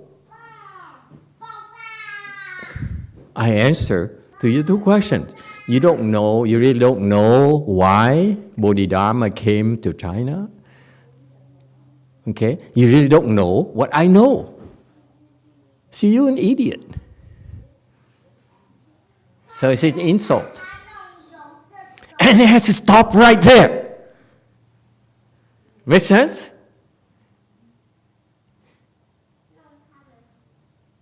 So it's like a movie where, and then what? Did they get married? They have children? They're happy together or not? It's just the movie just ends. Like a James Bond in that movie where, I don't know the name, the title of the movie anymore, where he fell in love with a girl, and the girl betrayed him, and he tried frantically to save her from drowning. He couldn't, and then he says, I hate the world. I want to kill everyone. Okay? This is the rage he had. So he went and killed someone. And then the movie ended. Said, what about the other bad guys? Are you going to kill them all too? Huh? You know what I mean? So the ending here is just beautiful. You really don't know. What did he mean by that? Finally, he means, Master Wei Shang says, listen, boy. Let me tell you. Whatever the great patriarch did to bring the Dharma from the West to us is beyond your realm. Stop false thinking about them. That's a third message. You see that? So Yang Shang, the conversation between Yang Shang and Master Wei Shang is on two levels. Yang Shang always say, what's Bodhidharma doing here? And do you really know or not? Okay. Master Wei Shang said, I answer to you both. Okay. But let me tell you also furthermore, none your business. Isn't that beautiful? So he's insulting his disciples, but he's not insulting his disciples. You decide. Yang Shang had to decide for himself. Did he insult me or not? Did he answer me or not?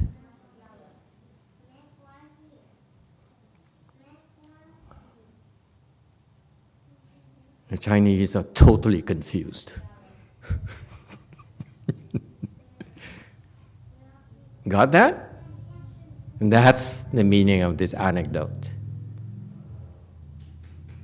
Okay, we stop here today. Thank you all.